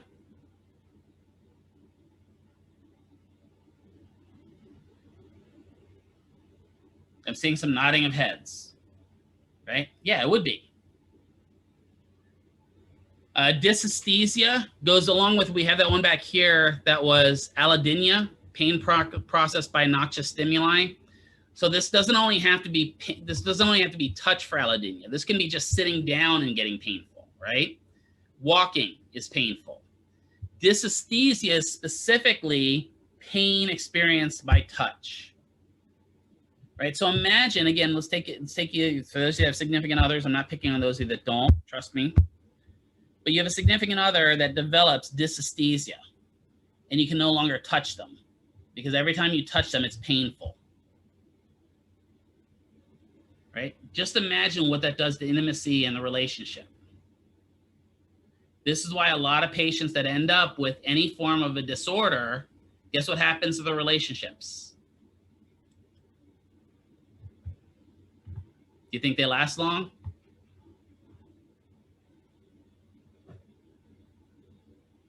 Not really, exactly, right? We'll talk about it with spinal cord injuries specifically, but we'll talk about it with all disabilities. If you are married and your partner gets a disability, the average length of that marriage is about 18 to 24 months. Now, somebody in here is going to say to me, well, Mr. McKeever, I would never abandon my spouse. I signed up for better or for worse in sickness and health, in rich or in poor, or whatever else that whole wedding spiel is. I would never, nope, I'm not going to do it. I am not that type of spouse.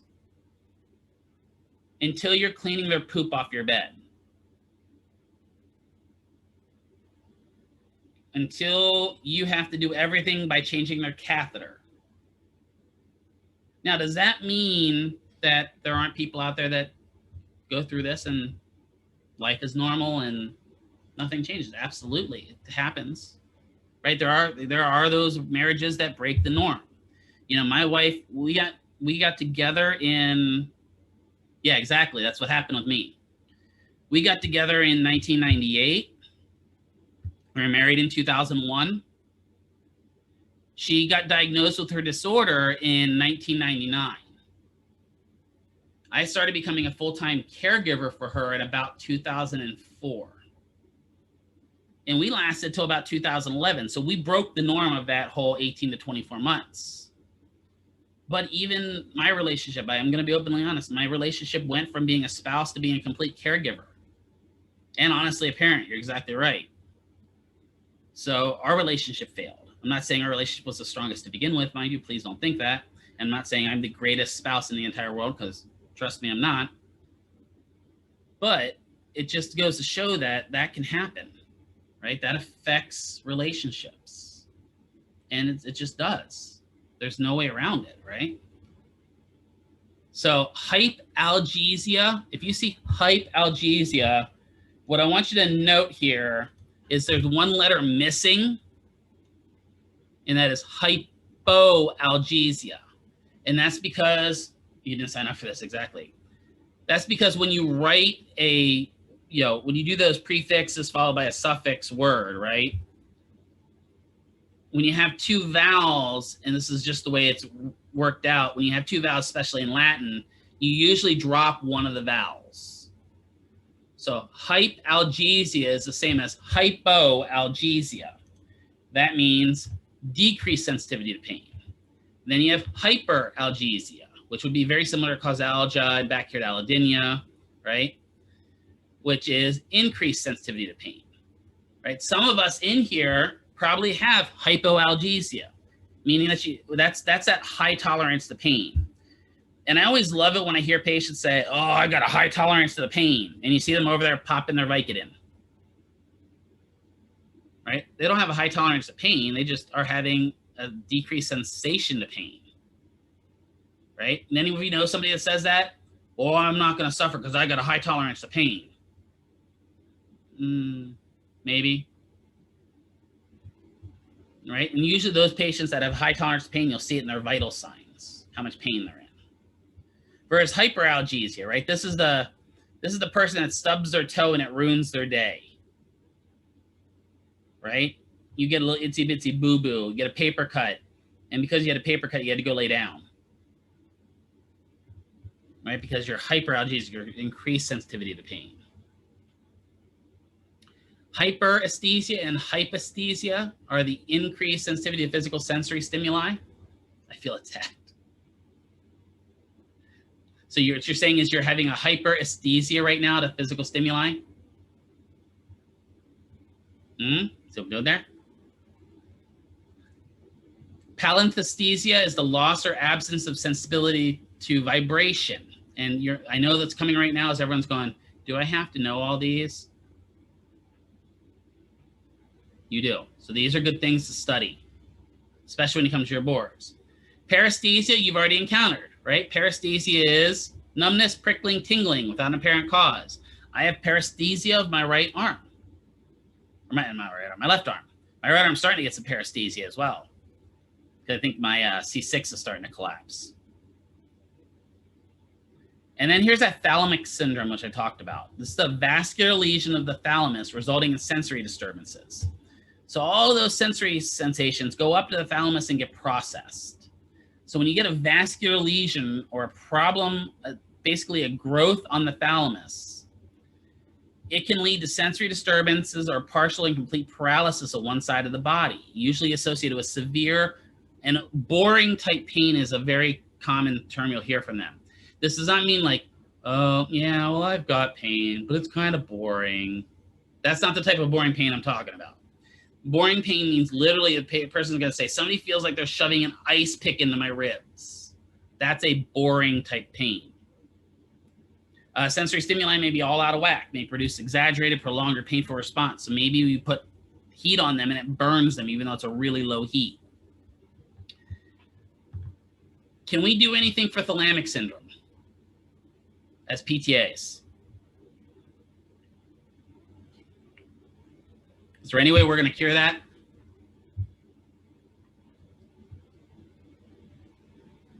They've got a vascular lesion of the brain. Nope. That, though, we may work then on sensory integration therapy to reduce the overall response to whatever they're getting. Right? That's what, so if we have Thalamic Syndrome, we may want to work on stuff like reducing pain sensation, you know, getting some anesthesia going, stuff like that. Thermalgesia is the inability to perceive heat versus thermanesthesia is different. So thermalgesia means they can't feel heat. I wish I had this sometimes because I perceive heat way too much. Thermanesthesia means it's the inability to perceive sensations of cold or heat. So thermanesthesia, you'll take a test tube full with warm water and a test tube filled with ice water, and maybe you'll touch your cheeks with it. If they've got thermanesthesia, they can't tell you which is hot and which is cold. If you touch their cheeks and they don't feel the heat, that is thermalgenesia, thermalgesia.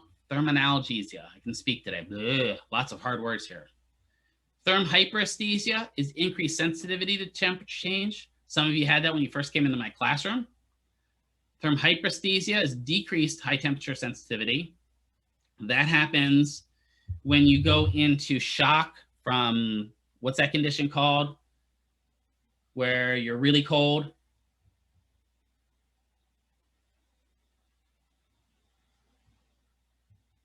What's that condition called when you get really cold? You're out in the wilderness. Hyperthermia. Yeah, there we go. Frostbite maybe too, right?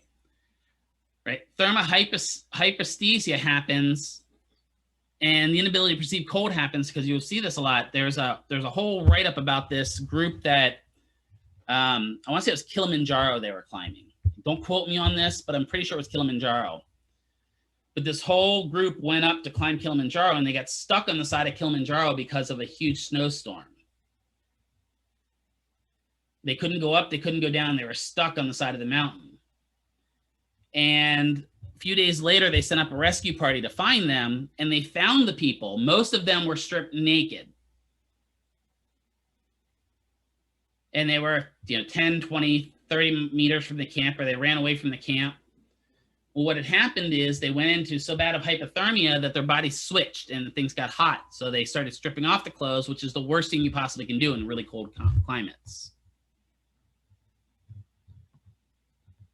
Phygmanesthesia, I just like the name of that one. Phygmanesthesia is the loss of light touch sensitivity. So how would you test light touch? What could you use?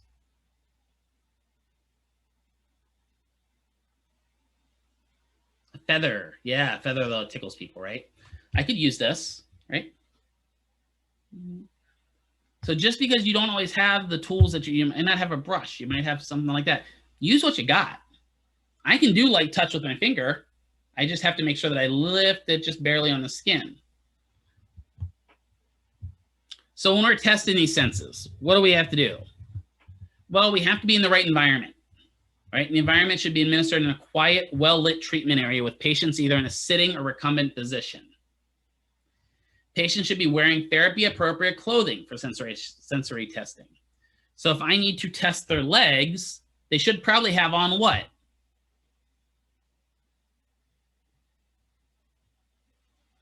Shorts, right? Exactly. I can't test their legs if they're wearing, you know, I might run a blank here, like something like leggings or, you know, those skin tight skinny jeans, right? I don't know how people get in those anyway. If I'm testing the shoulder, I need exposed shoulder, thigh-high socks, exactly, right? Especially if they're like compression socks that can affect overall sensation. I need exposed skin, right? Even when we talk about spinal cord and we're testing S4, S5, we can't just touch through the clothing, folks. We'll talk about that. If you have to test their bulbocavernosus reflex, you have to physically touch them. You can't be like, I'm gonna get my pen out and I'm gonna test your anal sphincter reflex with my pen. No, that's not how we test it. We need to think of some considerations. Accuracy of the data from the examination of sensory function is dependent on your patient's ability to respond to the application of multiple somatosensory stimuli. It's a big, huge sentence of verbal diarrhea. What it says is the accuracy of your testing of their senses is directly contingent upon your patient's ability to understand what you're asking them to do. Kelly's like, Kelly, just take Kelly what I'm talking about. It's great. So let's say I'm testing, you know, believe it or not, we have a large Ukrainian population here in town. I'm testing a patient that's from Ukraine that doesn't speak English. They only speak Ukrainian. Am I likely to get good results from my sensation test if I don't speak Ukrainian? Not really. I can't fully trust the validity of my results at that point. The test itself may be valid, but my results may not be. So our Google Voice comes in, or Google Translate comes into play heavily, right? Can really help us get through that. May not be perfect, right? I've used Google Voice with somebody that spoke Armenian, and Google Voice wasn't very useful with that. Right? They laughed every time I translated it, but they got the general gist of what I was saying, right? For those of you that speak Spanish, right? Those of you that speak Spanish, like put some English phrases into the Spanish Google Voice, and then see how it translates it. It makes you chuckle. I speak Danish, and I love looking at the translation when I try to speak Danish into, you know, Siri or something like that. It just comes out really weird. I did not talk to you. Don't know how to start. It also has to do with their arousal level. Let's say I'm testing a patient and they're coming out of anesthesia. They just came out of surgery and they're in the PACU, the post-anesthesia care unit. Is that a good time to test their sensation? I'm gonna say probably not, right? You guys thought it, all of you, I guarantee at least most of you had some form of surgery that you've come out of it in anesthesia. And when you're in that anesthesia recovery unit, everything's kind of funny. And for me, I get really nauseated from anesthesia. So usually I come out and the first thing I do is vomit. But yeah, you're not completely there. And some people, it can take a week to 2 weeks for the anesthesia to wear off. It's amazing how those anesthetics work, especially like propanol and stuff like that. It can linger in their system. It can linger. Yeah, it took you a week after it can linger for a while. I told you I got a story about the crazy lady in the ICU. It happens. It just messes people's brains up. Attention span, right? If I'm testing a kid and I have 26 sensory tests I have to run them through, it might not be the best to test all of those in one day, right? Because their attention span is definitely not going to be there for all 26 of those tests. I may have to test 5 of them and play with them a little bit, and then test 5 more and play with them. Babies, so it doesn't work as well with, right? Orientation and cognition, right? You go in and you're like, hi, Mr. and Mrs. Johnson. I'm so-and-so from therapy. You know where you are right now? I am on the spaceship. Ruh-roh. You're like, oh, okay. Who's the president? Taft. Yeah, Bill Clinton. Right? That's when you're like, okay. So not only are we having some orientation problems, but we are definitely having some cognition problems. May not be the best time to test their sensation, right? And you're like, which arm am I touching, your right or your left? And they're like, I have an arm. What's an arm? Can you explain to me an arm? Great, this is going to be fun, right? Memory. If your patient's got some sort of memory issues or maybe such like a concussion, that can really affect it, right? Maybe they have anterograde amnesia or retrograde amnesia. You may ask them, you know, can you feel your left foot? And they don't even know what a foot is because they've got retrograde amnesia. Hearing. So I'm going to give you a little clue here, and I think I gave this clue to you before. If they don't speak your language, that does not mean you have to talk louder to them. If the person speaks Armenian, going, do you understand the words that are coming out of my mouth? Does not help them at all, right? Speaking louder and slower doesn't necessarily help them with comprehension. Speaking their language helps them with comprehension. Patient has visual or hearing problems and don't have their hearing aid in. That's another thing that's going to affect it. If they have vision problems, don't have their glasses, that's another thing that's going to affect it. So why would we test senses? Well, maybe we have to determine the need for further and more detailed examination. If I'm testing hearing and I realize they have a hearing deficiency, maybe I need to send them to an audiologist to determine if they have a true hearing problem. If you go to any clinics that do specific vestibular training, like physical staff's on-staff audiologists. Did any of you go to physical this time? For your 2-weeker? Guess not. The physical is one of the big vestibular clinics in town. Doesn't mean the other clinics don't do vestibular, but physical is one of the specified in vestibular. It'll help us determine timely manner of referral to another healthcare professional. Maybe we determine they need to go to OT. Helps us determine that. Helps us locate the origin of symptoms. We can literally track down problems with sensation to brains and spinal cord tracts. Help us identify system-related impairments. So we can determine if it's specifically one type of system, one tract, one part of the brain, anything like that. If a deficit is detected, it indicates the need for more detailed testing. And this is very specific for PTAs. If we encounter something where we're noticing a sensation deficit in whatever sensation it is, that doesn't mean we automatically start doing testing, right? So let's say I notice that the patient has decreased deep pressure sensation. Does that mean I automatically start doing deep pressure sensation tests on them?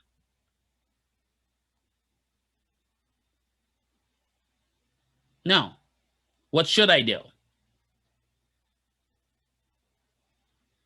If I notice the patient has a specific deficit we haven't covered yet, I should talk to who? The PT, yeah.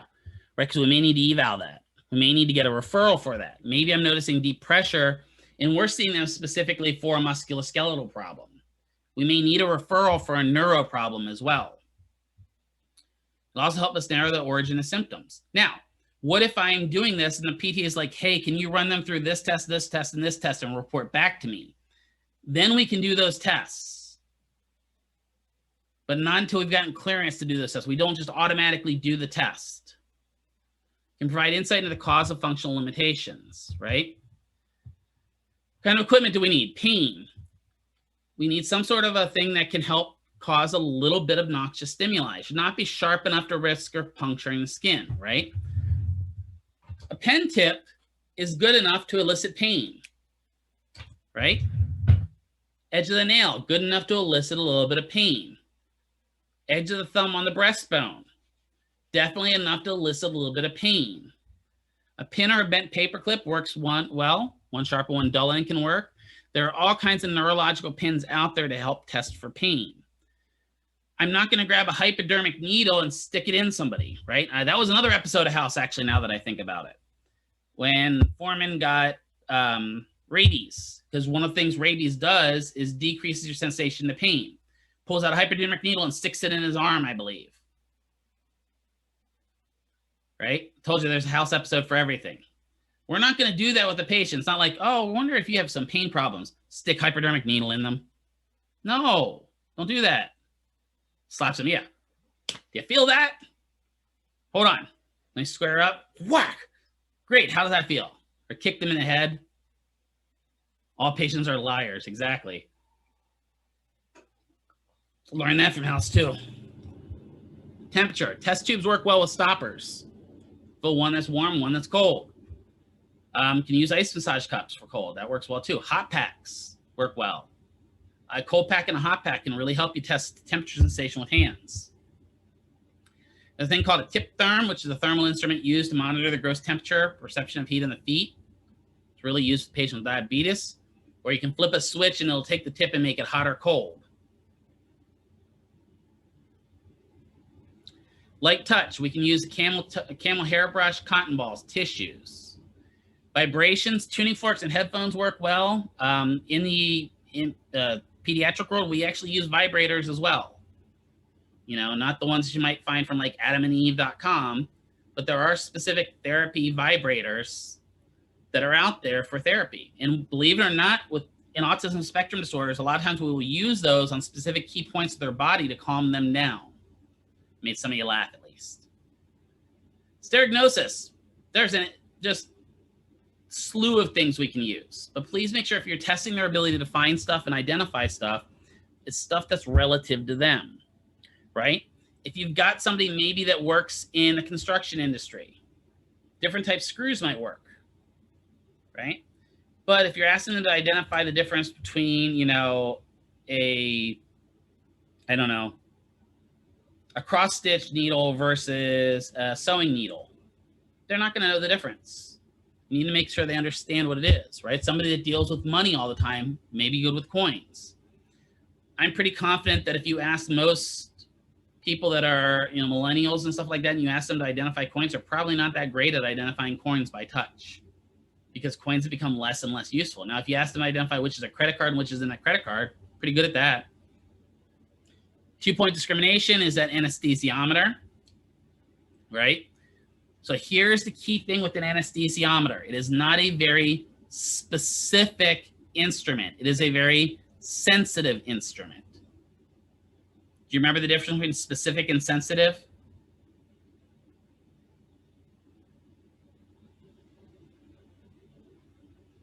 Snout and spin, good, right?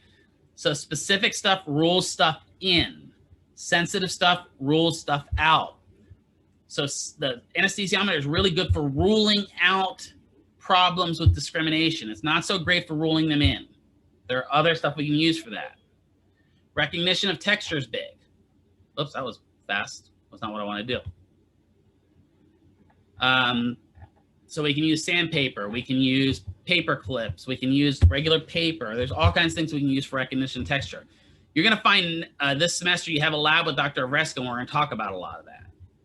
So this is kind of a typical sensation testing form, right? This looks at what we're going to test. So we're going to test pain, temperature, touch, vibration, 2-point discrimination, kinesthesia, proprioception, stereognosis. And look, we're going right and left upper extremity, right and left lower extremity, right? Notice we don't test stereognosis of the feet. That makes sense. We don't walk around identifying coins with our toes, right? We don't test it with the trunk either. It's not like we do a belly flop and determine if we belly flopped onto a quarter or a dime.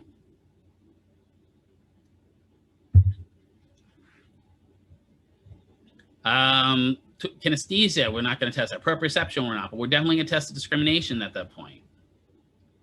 And so then when we go down through this, we'll actually determine where their problems exist. That's your Scrooge McDuck, exactly. Here's a bunch of different little testing devices we have, right? We got these nice little objects up here in the corner with these sharp points on them that are great for determining pain. Here's the thermotip pen that heats up and cools down. That'll help us determine how their thing is. This is a different type of anesthesiometer. This is an older type. I prefer the little star ones because there's the star one down here. There we go. Right? Because those are easier to transport than that black one up in the corner. And then what is this person performing over here?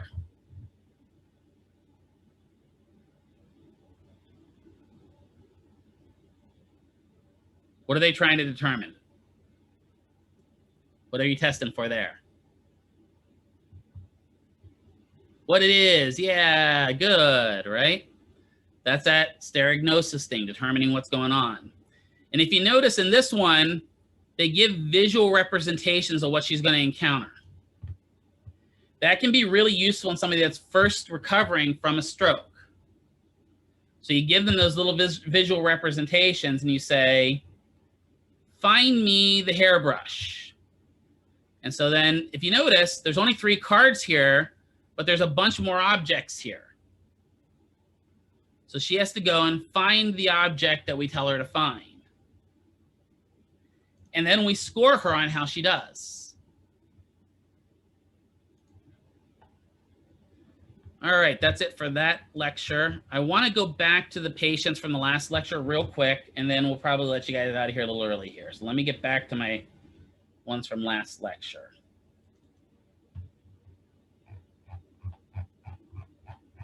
So we had some patient scenarios here I wanted to kind of go through. All right, share screen, and then we'll call it a day here. All right. So patient scenarios here. So now that we've got some sensation tests and we also have some motor learning stuff, let's think about it. So we have a patient that is a 45-year-old male who's an avid runner who has had a right total knee replacement. Let's start motor learning theory, first of all. What type of stuff do you think we're going to want to do with this patient? So he's an athlete. Are we going to want to do low-level exercises with this patient? Do you think they're going to adhere to low-level exercises?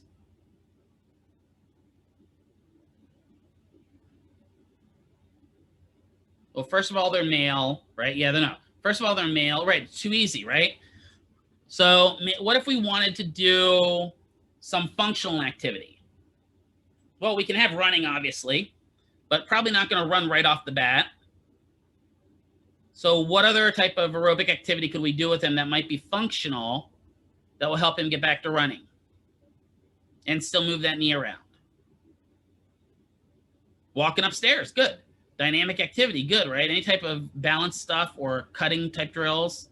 Could we put him on the bike? Right, yeah, just watch that he doesn't get too eager because he's on the bike and he's that elliptical would work well, right? Because this is the type of patient that you're going to put them on the bike and they're going to be freaking out. They're not like, chugging along, rah. Sweat's going to be rolling down their forehead, right? Yeah, right. And that's where you're like, okay, this is not the point of this. The point was to get some motion going, right? All right. What about decreasing pain sensation? Now going to the sensation stuff from today. What can we do to help decrease his pain sensation in that knee?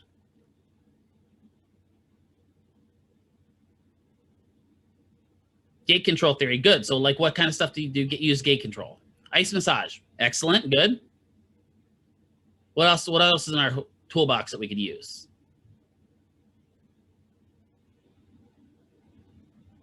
E-stim, good, right? What about just simple rubbing? Doing manual massage or something like that to kind of calm down the sensory receptors in the skin? Absolutely. Scar massage, we're going to talk about a bit, right? Okay, good. Now we've got a 65-year-old female grandmother of 5, status post left IM rod ORIF. Oh God, what does that mean? Okay, so let's first of all figure out what she's got. She's got status post, left hip, IM rod. What is an IM rod? It's not an immobilizer. Good thought. Good thought. Nope. Points for trying it, Erica. You gave a shot. Intro. You got intro right. Intro is right, not muscular. What's the middle part of the bone called?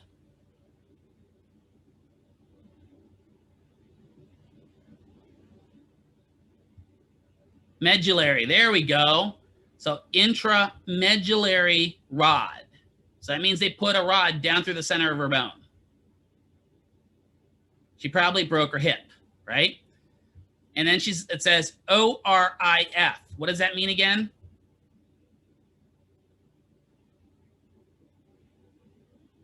Open reduction. So that means she's had surgery, right? Internal fixation. That's the rod, right? So she's had surgery on the hip. She probably broke it. So she's a grandmother of 5, status post, left hip. So now, first of all, getting some functional training back. What kind of stuff does grannies like to do with their grandchildren?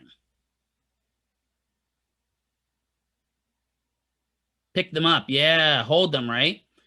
So we get to work on maybe picking stuff up with her. Probably, right? If not picking the kids up, picking up after the kids, right? So we got to teach her how to do stuff properly now with that IM rod. Does she need to have some mobility?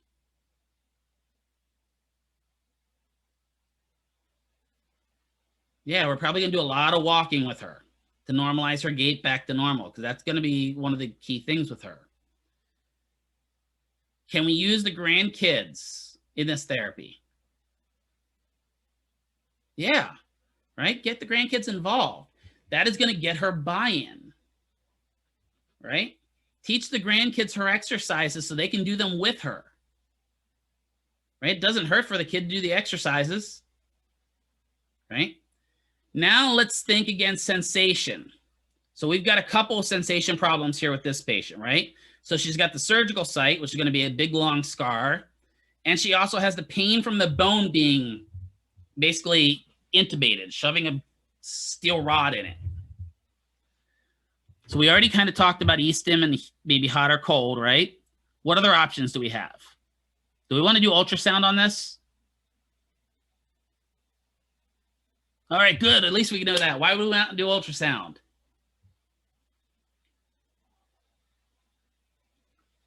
Yeah, metal, right? It's going to cause that metal plate or the metal bar to vibrate. What about laser? Can we do laser? Pew, pew. I don't know what we do with the sharks, but I had a little patient named Gabby once that was, every time we said we were going to do laser with her, she'd be, laser, pew, pew. She actually named her kitty cat Laser. It was kind of cute. Could we do laser?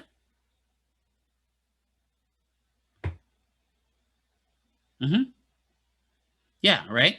As long as the metal is not on the outside of her skin, right? She doesn't have staples. We can do laser.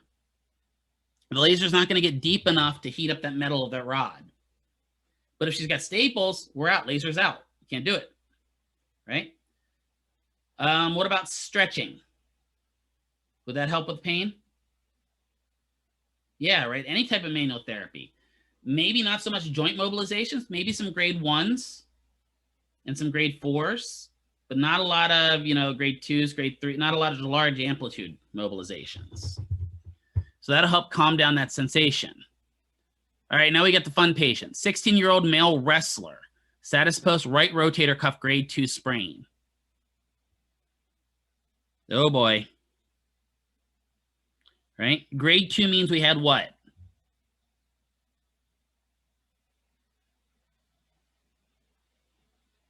Yeah, we had a partial tear. We had a pretty significant tear, right? Now, it's not completely torn off. It's not a grade 3. We've got a pretty significant tear. So is he going to have more pain at rest or with movement? Do you remember?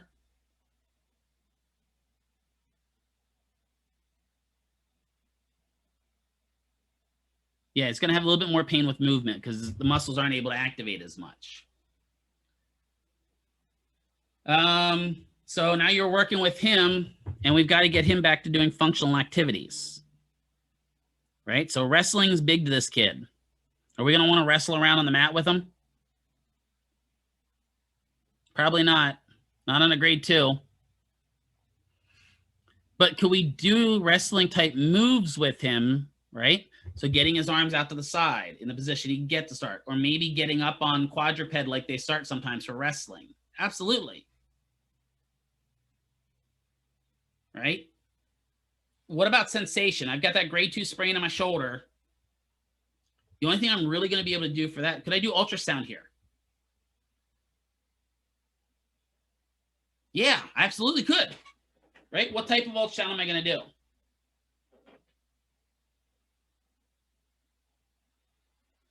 Yeah, healing. So we're going to do that pulsed ultrasound. Try to get that kind of heal up. Good. See, all this comes back to you guys now.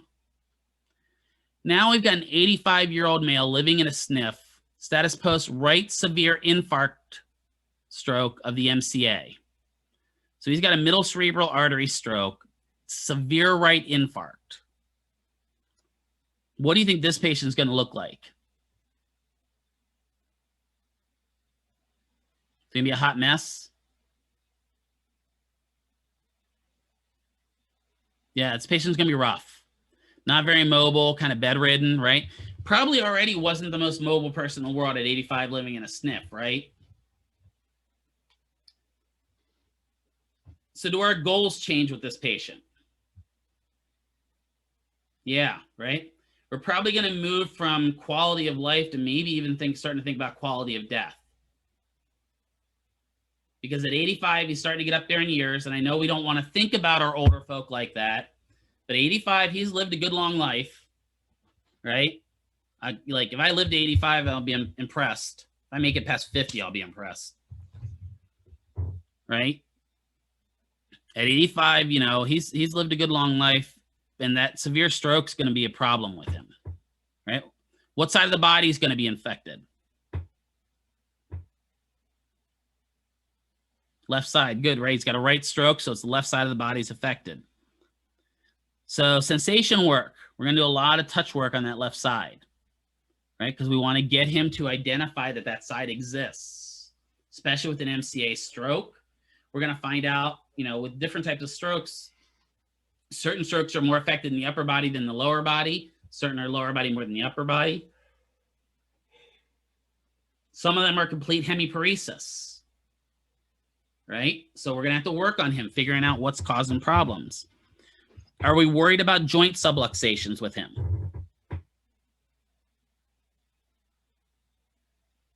Yeah, right? Because he's probably got a lack of sensation.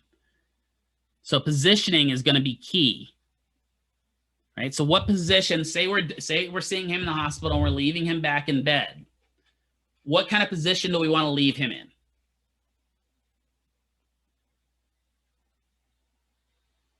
What would be the most ideal position to put him back to bed in? Supine's not bad. Semi-Fowlers wouldn't be bad either. If you're putting him back to bed, Semi-Fowlers is the best if you're just putting him back to bed so he can watch TV and stuff like that. That's actually pretty good. If you're putting back to bed, right side lying is going to be your best option. Right? Because if you put him in supine, there's a likelihood he's going to roll onto that left side. And if he rolls onto that left side and stays on it for extended periods of time, that opens him up to get what?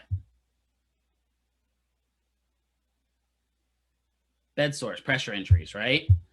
Now, if I position him specifically in right side lying, I can position him with arm out in front of him, leg out in front of him. That kind of keeps him in that position for most of the time. Now, just the same, how often should he be moved? Every 2 hours. Good. Right? So you're going to tell the nurse, all right, I put him in the left side lying. See him in, it's 2 o'clock now, see him back about 4 o'clock to change his position. You may have to educate the nurses. I've had to do this before. I've come in and seen them position the patient in left side lying. And you kind of have to educate them. So this isn't the best position for him because in left side lying, he can't feel that side. If we position him in a right side lying and he starts complaining about pain in his right hip, we can get him off that hip. But he can't necessarily do it in left side lying, right? Whose responsibility is it to move the patient every 2 hours?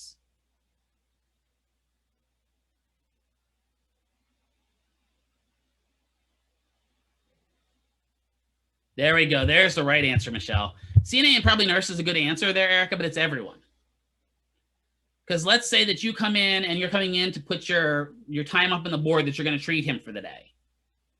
Right? So it's, you saw him at 9 o'clock in the morning, then you saw him at 1 o'clock, and you're coming back at, say, 4:30 to put on the board. I'm going to see you at, 9:30 tomorrow morning and at 2:30 tomorrow afternoon. Because it's good to tell your patients that. Excuse me.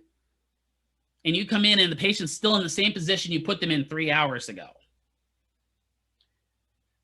You can tell the nurse, hey, John needs his position changed. The likelihood of that happening is pretty low, and you're opening your patient up for bed sores at that point. It's just better to take a few minutes out of your day, reposition the patient. If you spend 20 minutes repositioning him, bill them for it. But spending 3 to 5 minutes to change the position of the patient, you've already got that out of them with your previous documentation. Just do the right thing.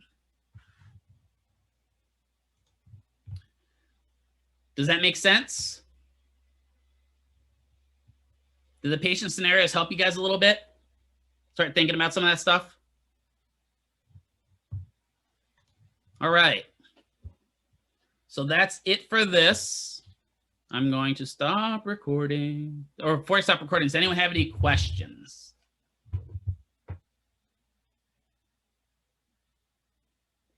Some interesting stuff here.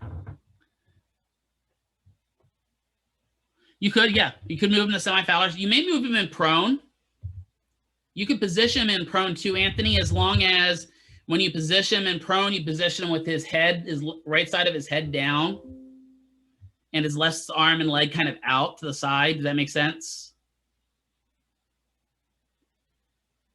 Because if you position him the left side down, there's a likelihood he's probably going to smother himself. Whereas the right side down, he can at least kind of feel it and kind of adjust his head a little bit better. That also promotes him to look towards that left side, which would also be a really good thing, right? Absolutely, Hector. I'll get you once we're all done. Any other questions? All right, great class, guys. I appreciate it. It was good involvement there. I'm going to stop.